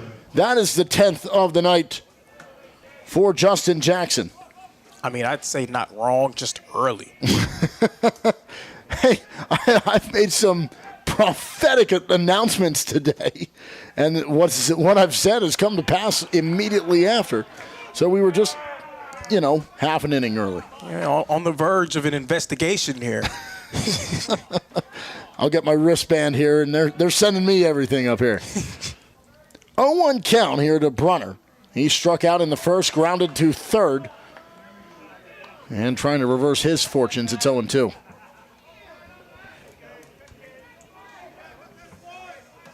Almost the entire Bulldogs lineup came through in that 4-run bottom of the 5th. Teal is the only one who did not, so he will lead things off. He'll have to shed the catching equipment and be ready to rock and roll. And Brunner trying to stay alive to make sure that doesn't happen after this pitch. 1-2, right back up the middle, takes a skip. Oh, what a play, but he can't pull the trigger to get the throw. It would have been close even if he had, but that's one of those hold on to it, don't force it, and just concede what you can. And if he would have made that play, I would have went to the AAC commissioner, Bill Pop, myself, to tell him to put him on the team. And we know where he is. He's sitting at a table right next to the press box. We would have gone down there and said, there needs to be a change. And maybe not a change because we don't want to take it away. Braxton Baird's the shortstop. He absolutely deserves it. Braxton Baird from Milligan. But, I mean, can we do a half and half? So it is a 2-out single. Is there some magic here following Brunner? And maybe there is. That's going to be a base hit. And Long puts one into the outfield.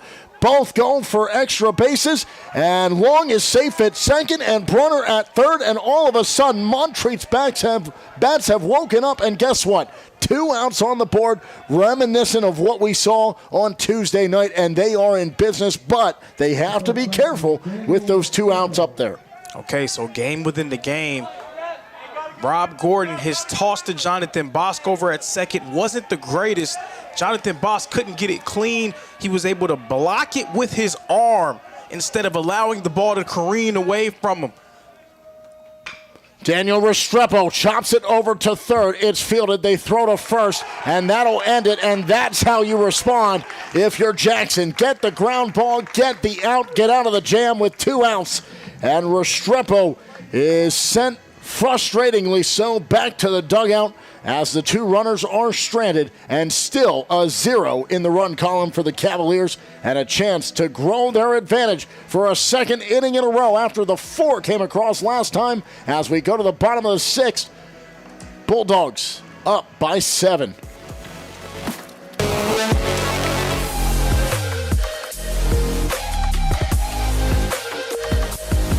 What if you can have it all? A place to call home, a great job, and a safe and welcoming community to raise your family. You can have all that and more in Kingsport, Tennessee. For the past quarter century, Kingsport has been on a mission to reinvent itself as the first professionally planned and privately financed city of the 20th century. Kingsport has earned the nickname the Model City. From award-winning educational initiatives to business incubators to the surrounding natural beauty, Kingsport is just the right size to have the amenities you need without the traffic and crime of a larger city. With a vibrant downtown, great shopping and dining, and a thriving local economy, Kingsport is the perfect place to call home. Ready to start loving where you live? Choose Kingsport. Visit movetokingsport.com and discover all the reasons why this charming town is the perfect place to call home.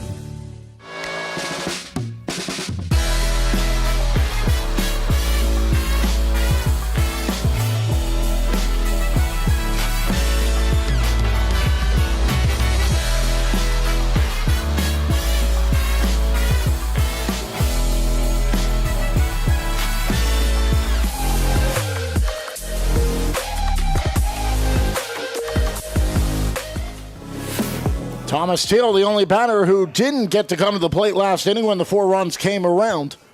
He will lead off here in the bottom of the 6th inning. It is a 7-0 Tennessee Wesleyan lead over a Montreat side that had offensive explosions in their first 2 games, but here tonight, knocking on the door in the top half, but it gets slammed shut the very next batter. They strand 2 as Restrepo grounds out to third. So Hughes back onto the mound after pitching just a third of an inning and giving up an earned run. The other 3 came in were not his responsibility, but he'll feel a little responsible after being at the helm while they did. I'd love to see Hughes in this situation with a real clean slate, see if he can work his way out of an inning. Tennessee Wesleyan, they seem to be on the upswing as a group. Hayden Brooks posted just 1 scoreless inning on the mound as the starter, and that's a swinging strike 3. And that's a good start for Hughes as he gets his first strikeout. The second baseman, Jonathan Bosk.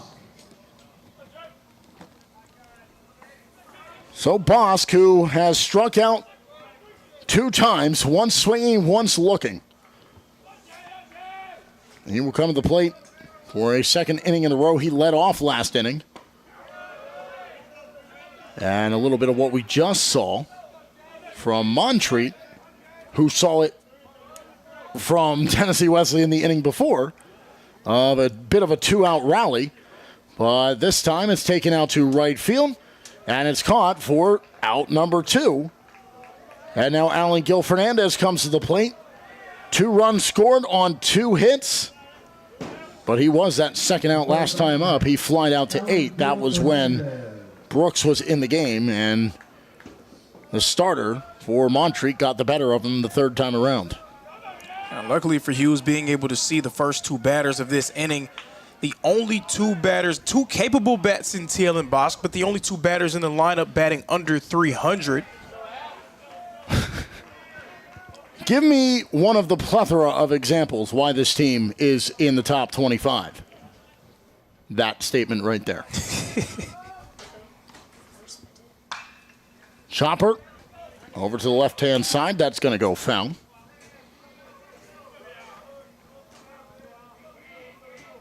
Singled in the first, got all the way around, and then came in on the pass ball. Then the double, and the RBI on the sack fly. And that's tipped into the glove, and Gil Fernandez goes down. And a second strikeout coming for Hughes, and it happens here as the ball game starts to trickle along. The bats for Montreat knocked on the door, but were not let in. Can they finally kick it open and score a run and make this a ball game as we go to the 7th?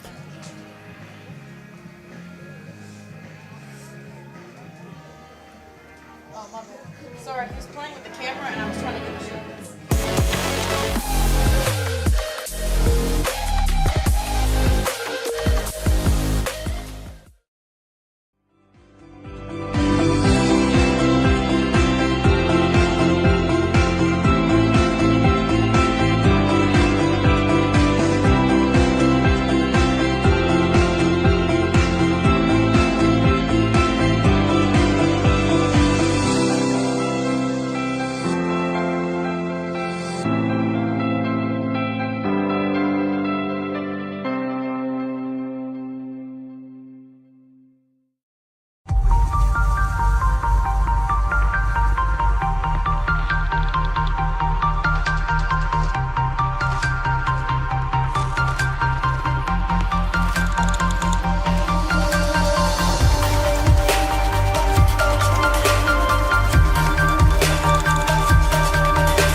Dawson Bryant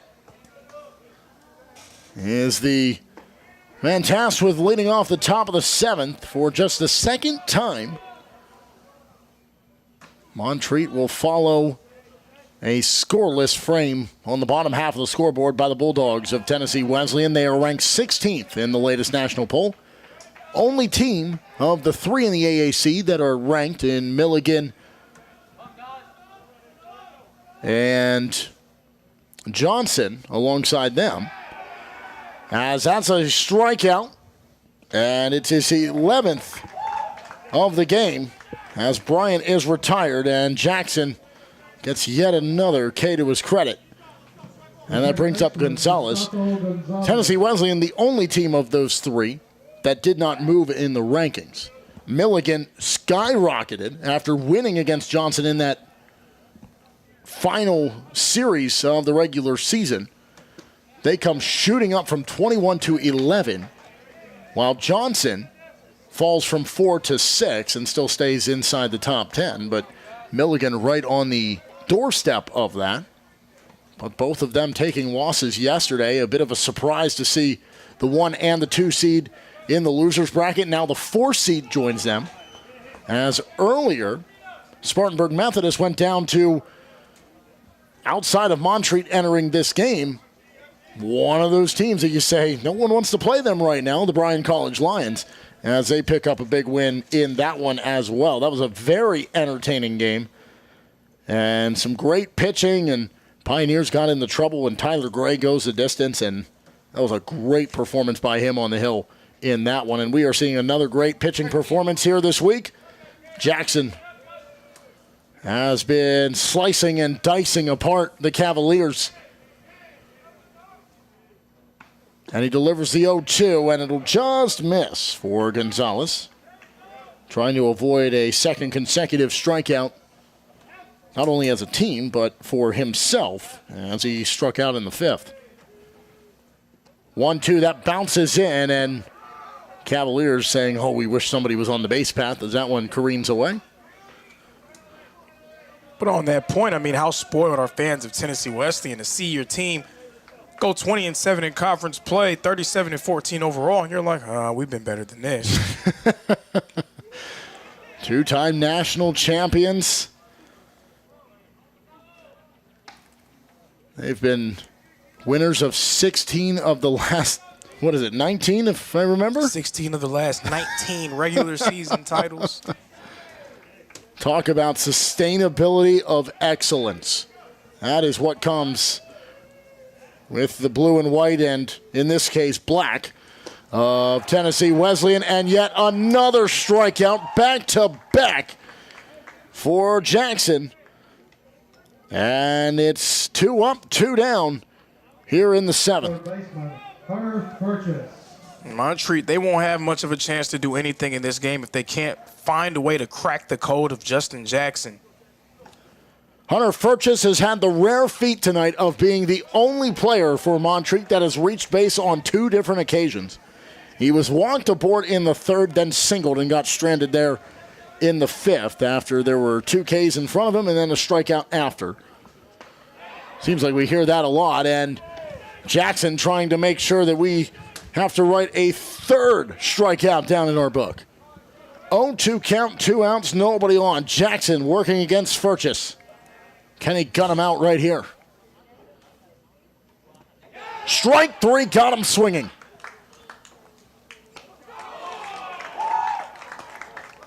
Justin Jackson electrifying on the rubber, and he is just slamming the door on the hopes and dreams of the Cavaliers.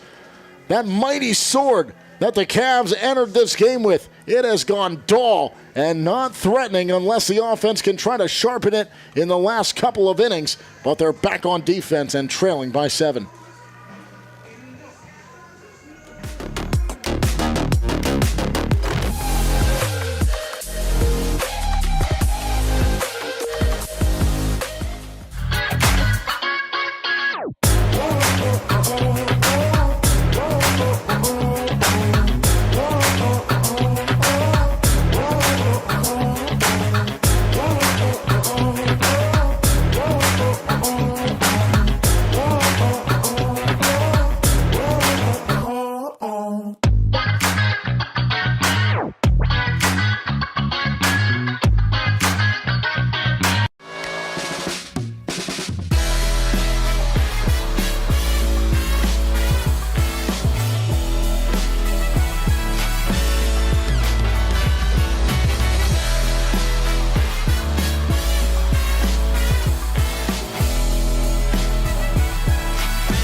The Southeast Sports Network is now on Amazon Fire TV.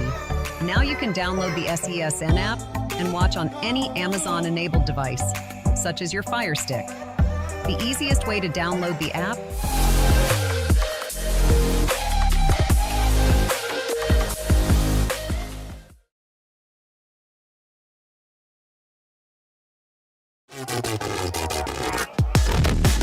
Jaden Hughes back onto the hill and working against Rob Gordon, who has had a very successful day. And look at that guy there in the dugout. Gabe Schrei putting this whole thing on for us up here. Down there playing around with some of the cameras and seeing what he can do. As that'll miss for ball 2. It's a 2-1 count here for Gordon.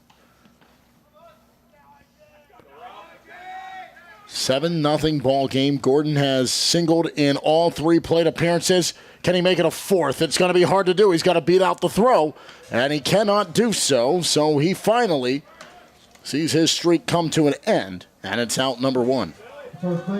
As crazy as it sounds, 7-0 Montreat. They have to feel like they still have a chance. As long as you have outs on the board, you still have a shot to make something happen. They have to keep Tennessee Wesleyan from scoring 3 runs here, and then you have to try to find a way to solve Justin Jackson. Here's a first pitch ball to Josh Shelley, and Shelley has an RBI in the 3rd, and then was hit by a pitch and came around to score as part of one of the 4 runs that came across in the 5th.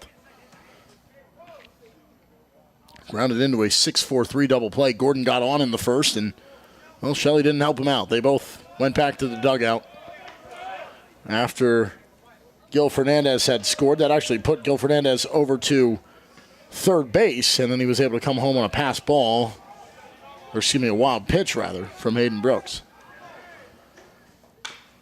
2-1, chopped over to third, fielded off the hop, thrown over, and scooped out of the dirt. Good-looking defensive play there by the Cavaliers. And a good pick by Restrepo, and it's 2 outs on the board.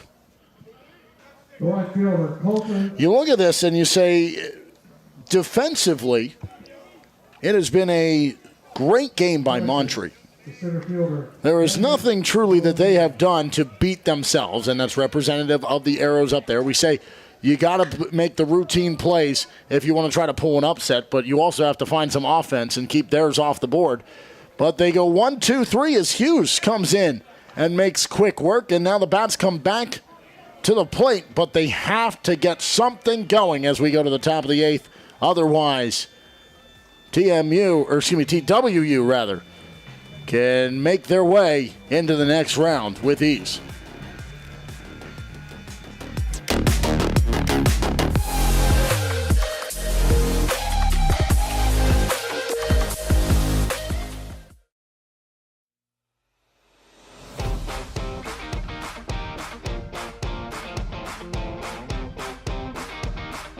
The Bays Mountain Park Adventure Course. Gear up and climb the Hawk's Nest. Work together as a team to complete 4 high ropes challenges, all while suspended 40 feet in the air. Finish with a zip through the canopies on our 310-foot zip line. Our ground course features 9 exciting challenges and is perfect for large and small groups. The Bays Mountain Park Adventure Course. Thrilling fun for group events, parties, and field trips.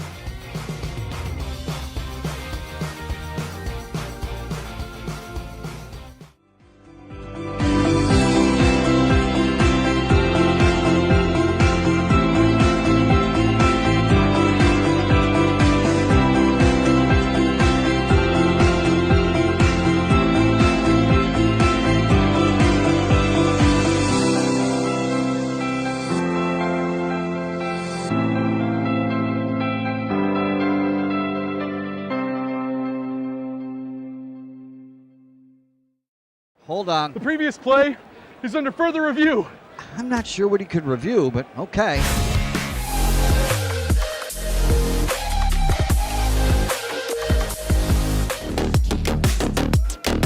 Top of the 8th inning.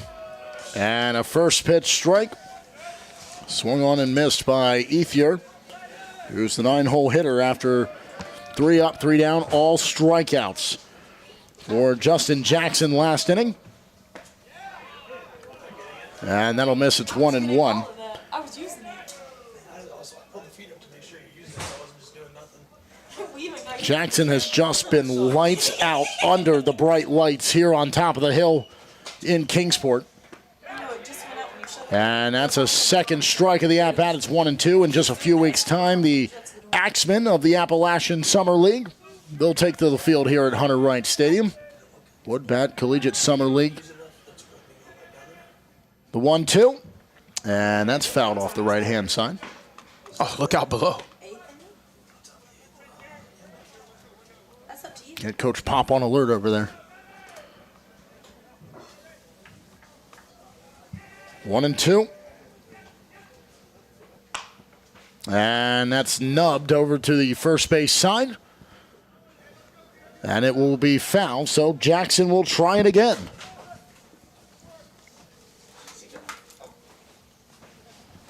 Last bit of sunlight trying to hang on. You get that red color in the brush strokes of clouds overhead. Just a few that are very thin. Stark contrast to what we had in the early parts of the week. And again, same spot down that first base side. Solid contact here by Ethier. He just can't pull it in. And much how night falls as the day goes away. We're going to see for Montreat if the clock is going to strike 12 on Cinderella. Bryan still trying to be that Cinderella case to make the run from the 6th seed. They're 3-0. Montreat 2-0.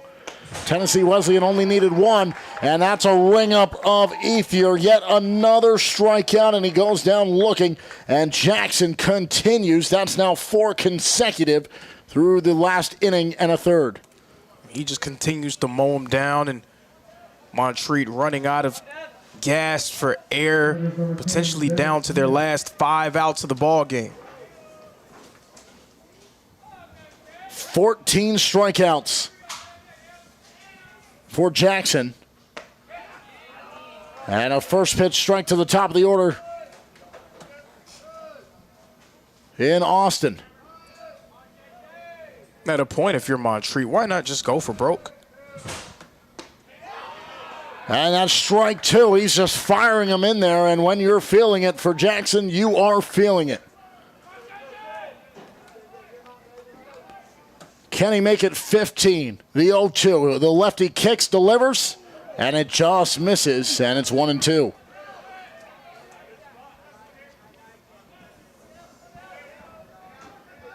It is a Montreat mowdown for Justin Jackson.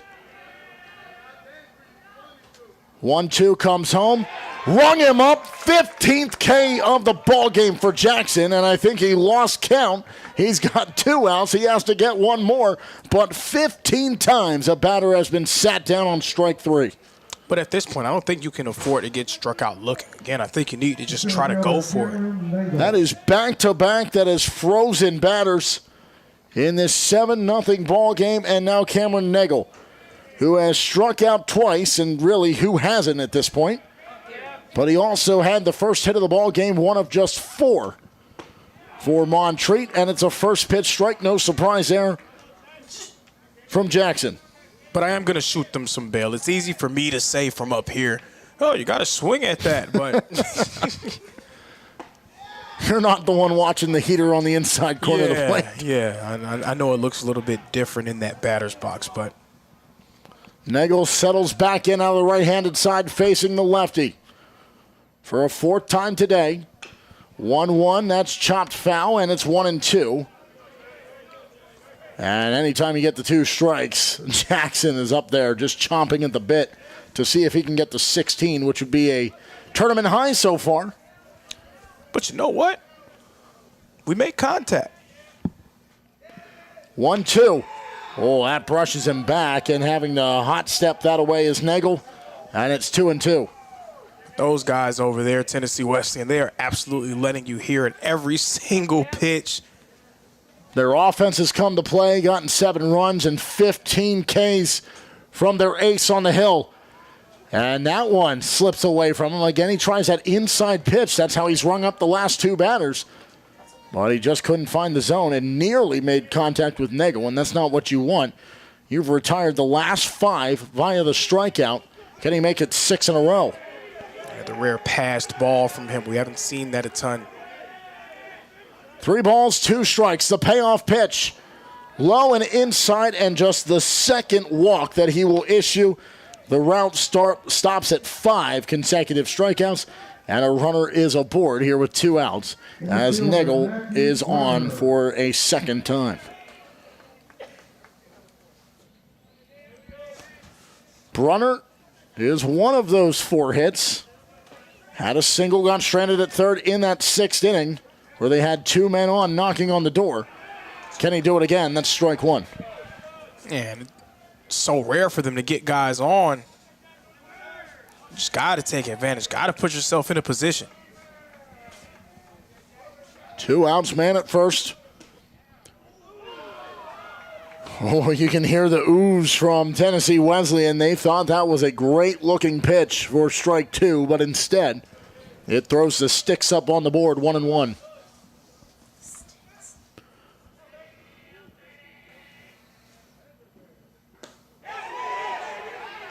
Tried to check his swing. They say he went around, and it's 1-2.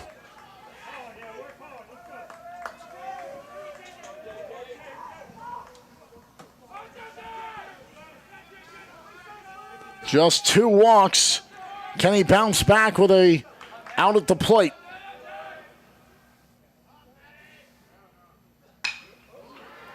And they'll stay alive. There's a 2-out base hit. It'll bounce over to right field. And thinking about it was Brunner, but now runners on the corners.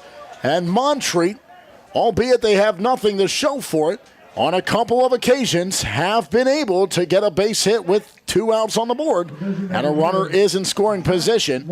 And maybe, just maybe, a miracle rally beginning if they can convert. Yeah, here we go. This is where it starts for them. This is where that rally begins. 2 outs on the board. They're familiar with the situation.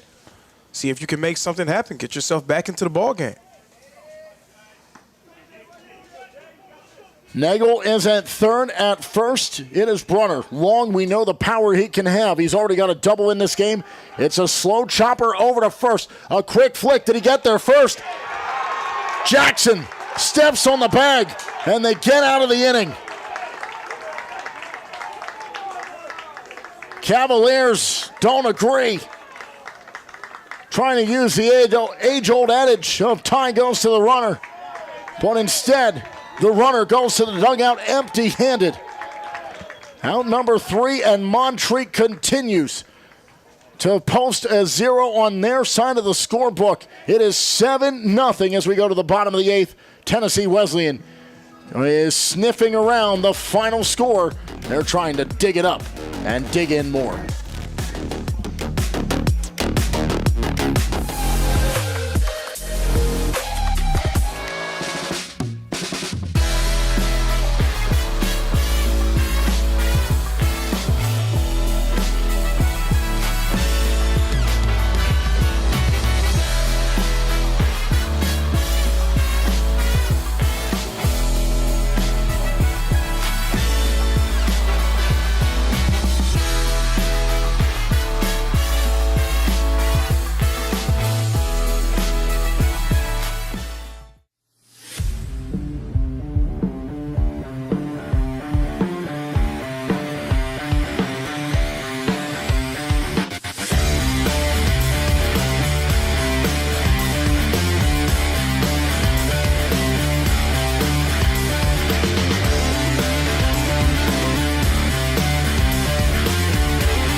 Your favorite teams, your favorite live streams, your favorite highlights. Be sure to engage with us. Find us now on YouTube at NSBN Sports or visit us at nsbnsports.com.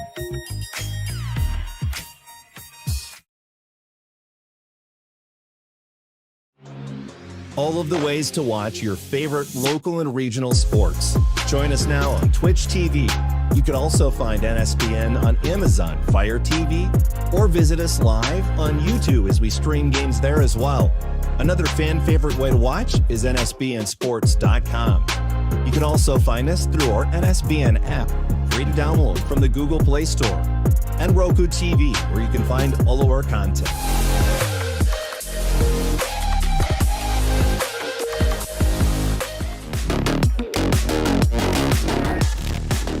First pitch of the at-bat to start the bottom of the 8th inning. It is Jaden Hughes on the hill again to Colton Reynolds. And Reynolds is going to lift this one out to right center field. It's going to get down at the warning track, and he's going to turn. Can he turn this to 3? No, he will hold at second. And it's a leadoff double here in the bottom of the 8th. And for Reynolds, the power in the bat on full display today. That's his second double to go along with the earlier home run back in the second. I mean, that had all the looks of another homer, too. So much power in that bat from Colton Reynolds. I don't know. He was playing with it, and now it's looking. This conversation is just Montreat trying to hold on. If Tennessee Wesleyan scores 3 more runs, the game is over. They want to give themselves one more chance. I was like, oh, okay, I guess I won't use that. And it looks as though it was originally initiated by Dawson Bryant. He saw the start for Jaden Hughes giving up the double and said, hold on, let's just come in and build up a game plan here. And what can we do to maybe find a way to turn 2, even with a guy on second? Usually when they get to second, you say double play off the books. But we saw already today on 2 separate occasions, double plays turned involving a runner at second. So it could be in the cards here, and that would move us to the top of the 9th inning. in a little bit more of a hurry, maybe, unless the 2-out hitting comes to fruition, should they be able to produce a double play.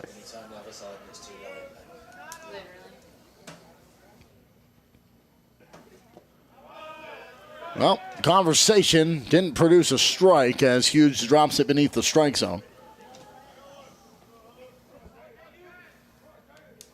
And in this, there has been a substitution.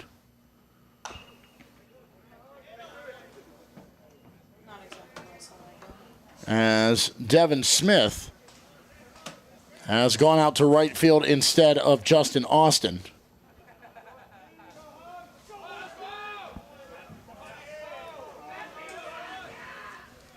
One to the second batter of the inning with a man on second.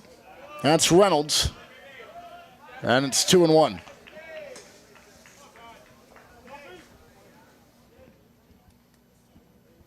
Bulldogs 37-14 in the regular season, 20-7 in conference play.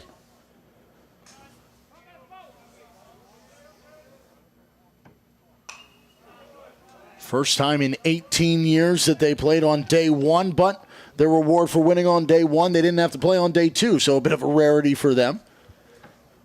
So it really kind of throws everything off, but they've been up for the task.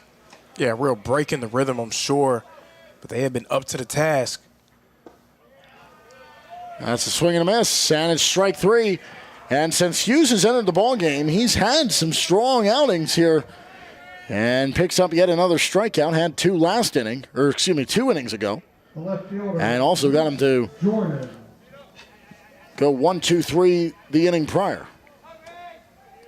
But I almost begin to think that a team like Tennessee Wesleyan, they sort of relish the opportunity to be an underdog. They're not really used to that. They're not used to being seen in that light. So at times that can really sort of give them an extra oomph about themselves, give them some extra motivation.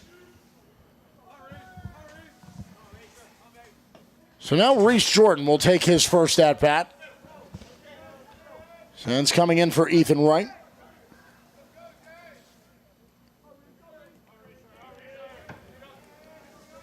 The luxury of being able to come off the bench with a guy with 99 plate appearances batting .293. We said about it of the guys in the original starting lineup, only 2 of them batted below 300. And here's the guy who you bring in now as kind of the 10th guy in, right? And he's batting 0.07 of a percentage point below 300. And if you want to get really technical. Here we go. 1-2 with 1 out and a man on. Jordan awaits. Hughes checks back to second, kicks and fires. And it's ball 2, and the runner holds. But yeah, if you want to get really technical, of guys with at least 60 ABs on the year, 10 of them batting .300. The other one is Reese Jordan. He's batting .293. I go back to the previous statement made. What is it that helps propel this team to be so good, nationally ranked, and have the success that they have had for such a long time? Right there's your prime example. That's caught out in center field, and Jordan is retired on a scorebook F8. And it's 2 away, and the runner in Reynolds will stay at second after his leadoff double. I mean, we're giving credit to Montreat, and rightfully so, for their defensive performance. And a pretty pedestrian offensive performance from Tennessee Wesleyan. They have 10 hits and 7 runs.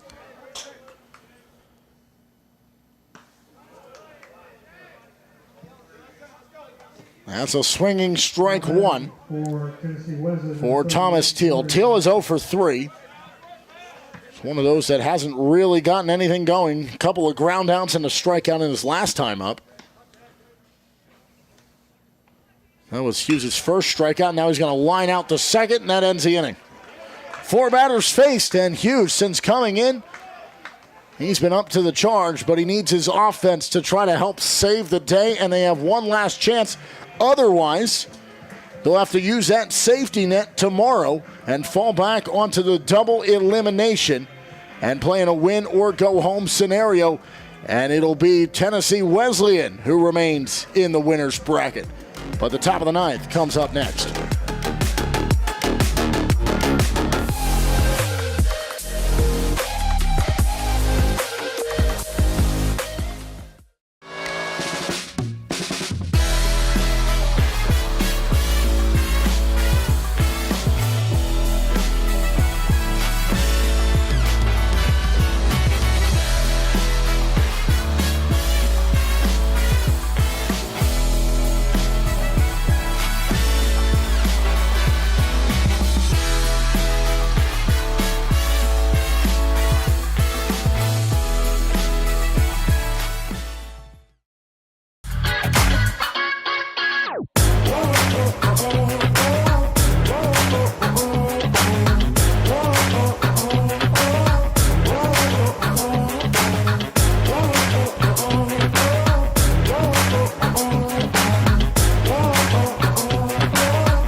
Want to watch your favorite Southeast teams in action? We've got you covered. Stream live games and highlights on YouTube, Twitch, Amazon Fire TV, Stream TV, and more. For all the details, visit our How to Watch page at sesnsports.com. It's your one-stop guide to catching every play, every time, wherever you are. The Southeast Sports Network, bringing the game to you anytime, anywhere.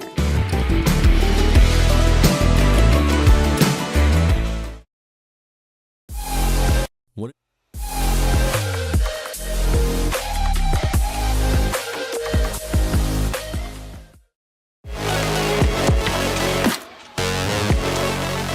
New pitcher into the game here to try to close things out. Top of the ninth, it's Bradley Johnson. And he has that high leg kick, and it's a different feel coming off the mound for the first time, trying to get these last three outs. He is a righty, unlike Justin Jackson, who put on a display. 15 strikeouts for Jackson, and he allowed just 5 hits in 8 shutout innings of baseball here. It's 7-0 as Daniel Restrepo fouls off that ball to fall to 0-2. So Bradley Johnson in trying to close this out, the native of Marysville, Washington. And trusting a real pin arm for them, a guy who's appeared in 22 games this season. That's going to get through, and not what he likes to see, as the first batter he faces here in the top of the ninth is aboard, and it is a leadoff base runner for Daniel Restrepo. The catcher, Dawson Bryant. And I'm from the school of 27 outs. You got to get 27 outs to win a ball game. The Tennessee Wesleyan, they've gotten 24 outs. There's still some outs on the board. Montreat has a chance, and they have the talent at their disposal to make it interesting. And for Restrepo, that's a change of fortune since his first time on base. Strikeout, line out, ground out. Now on base here, trying to spark a mountainous rally. They need 7 to keep on playing and a chance to stay in the winner's bracket. It is a double elimination tournament. Neither team has lost, so tomorrow could have a little bit more pressure for them. As that's chopped over to short, can they turn to double play and really put the pressure on? It's thrown over in time. No, it's not. They called him safe. Happy birthday. So they get 1, not 2. And the lead runner is out in Restrepo. But Dawson Bryant is safe on the fielder's choice at first. So 1 away, and that brings up Gustavo Gonzalez. Back-to-back strikeouts for him and a ground out. He had a big night last night, and this is a big hit into the night sky. But it's going to be caught for out number 2. And down to the final out are the Cavaliers. Their offense has certainly showed up to play in this tournament, but as they reach their third outing, I think it's less about the offense not showing up, more about Justin Jackson being the ace that we have heard so much about. He put it on full display tonight with 15 Ks. 2 outs and a first pitch swing. for Hunter Furchess. And it'll go foul. And to this point, if chalk holds, we're going to get Johnson and Montreat again. See if Montreat can do it again, or if Johnson, after their bounce-back performance earlier today, where their offense came to life, especially late in that ball game. It was a massive 14-batter seventh inning to eliminate Pikeville, as that is chopped to the third base side as the runner goes, and it's foul, so he'll come back to finish the at-bat. Will Furchess, and Bryant will head back to first. 0-2. None of the final strike. Easily player of the game is Justin Jackson. It was a night that officially, as we go through his line here, 8 innings, 5 hits, no runs, 15 Ks, 2 walks, 31 batters faced. 0-2 count. The pitch comes home. It will miss, and it's an easy glide into scoring position for Bryant. Because you might as well. Why not? You need the run. Bradley Johnson trying to close this game out here in the top of the ninth. That's hit into the gap and a base hit. And they're going to send him because they need to. Why not? The quick throw, and it's bobbled, and the shutout is no longer intact. As Johnson concedes the run here in the top half of the ninth, but maybe too little too late for Montreat, unless the page out of their playbook on Tuesday, when they were 9 of 16 with 2 outs, comes back to suddenly pay massive dividends. Can they cash out here late in the ballgame? But it seems more like it's a bit of pride heading into tomorrow's win-or-go-home game for Montreat, unless something can happen here with the bottom of the order in Ethier, who has struck out 3 times today. Runner goes. He swings at that one. It's 0-2. But there's a stat pad for Furchess, as he'll get a stolen base. I'll tell you what, nothing wrong with pride. It's better to have pride than to not have pride. Johnson gave up the run. Can he close it out now in a 7-1 ball game? That's lined over to second, and that'll do it. Montreat's offense held almost completely silent except for the late run in a 7-1 performance. Tennessee Wesleyan, as advertised for the Bulldogs, and Justin Jackson head and heels above all here today. That might have been the best performance we saw out of a pitcher and maybe out of anyone on the day, as the Bulldogs remain in the winner's bracket, the highest remaining seed there. 1, 2, and 4 all find themselves on the wrong side of the bracket. But Tennessee Wesleyan finds themselves on the right side of this one. 7-1 over top of Montreat, who has the parachute of double elimination tomorrow. And a whole slate of games. And partner, you're going to take over all those games tomorrow. So have fun here in Kingsport. But on behalf of our entire crew, thanks for joining us for day 3 here under the lights as we conclude a 7-1 Tennessee Wesleyan win over Montreat. He's Lorenzo Robinson. I'm Mark Shelley, bidding you a very pleasant adieu.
Your favorite teams, your favorite live streams, your favorite highlights. Be sure to engage with us. Find us now on YouTube. My West Hollywood story is exploring the iconic boulevards, endless shopping, and beautiful galleries. Inspiration is endless in West Hollywood. The neighborhood tells stories of established and emerging artists. You will find fashion and styles from all over the world here. A California sunset is the perfect way to end our day. We will take VIP tickets to this show every night. Our vacation is just getting started. This is our West Hollywood story. Come and find yours.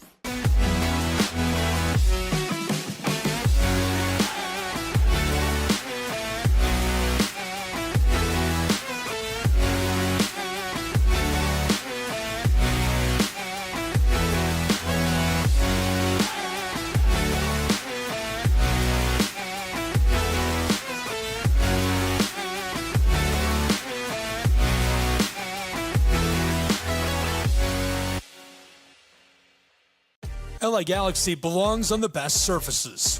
Whether you're the best player or the best fan, every goal, every tackle, every last-second battle, it all requires precision, performance, and passion. The LA Galaxy trust AstroTurf to provide the best surfaces, because champions deserve the best. AstroTurf, the official synthetic turf and hybrid field building partner of the LA Galaxy. My dad.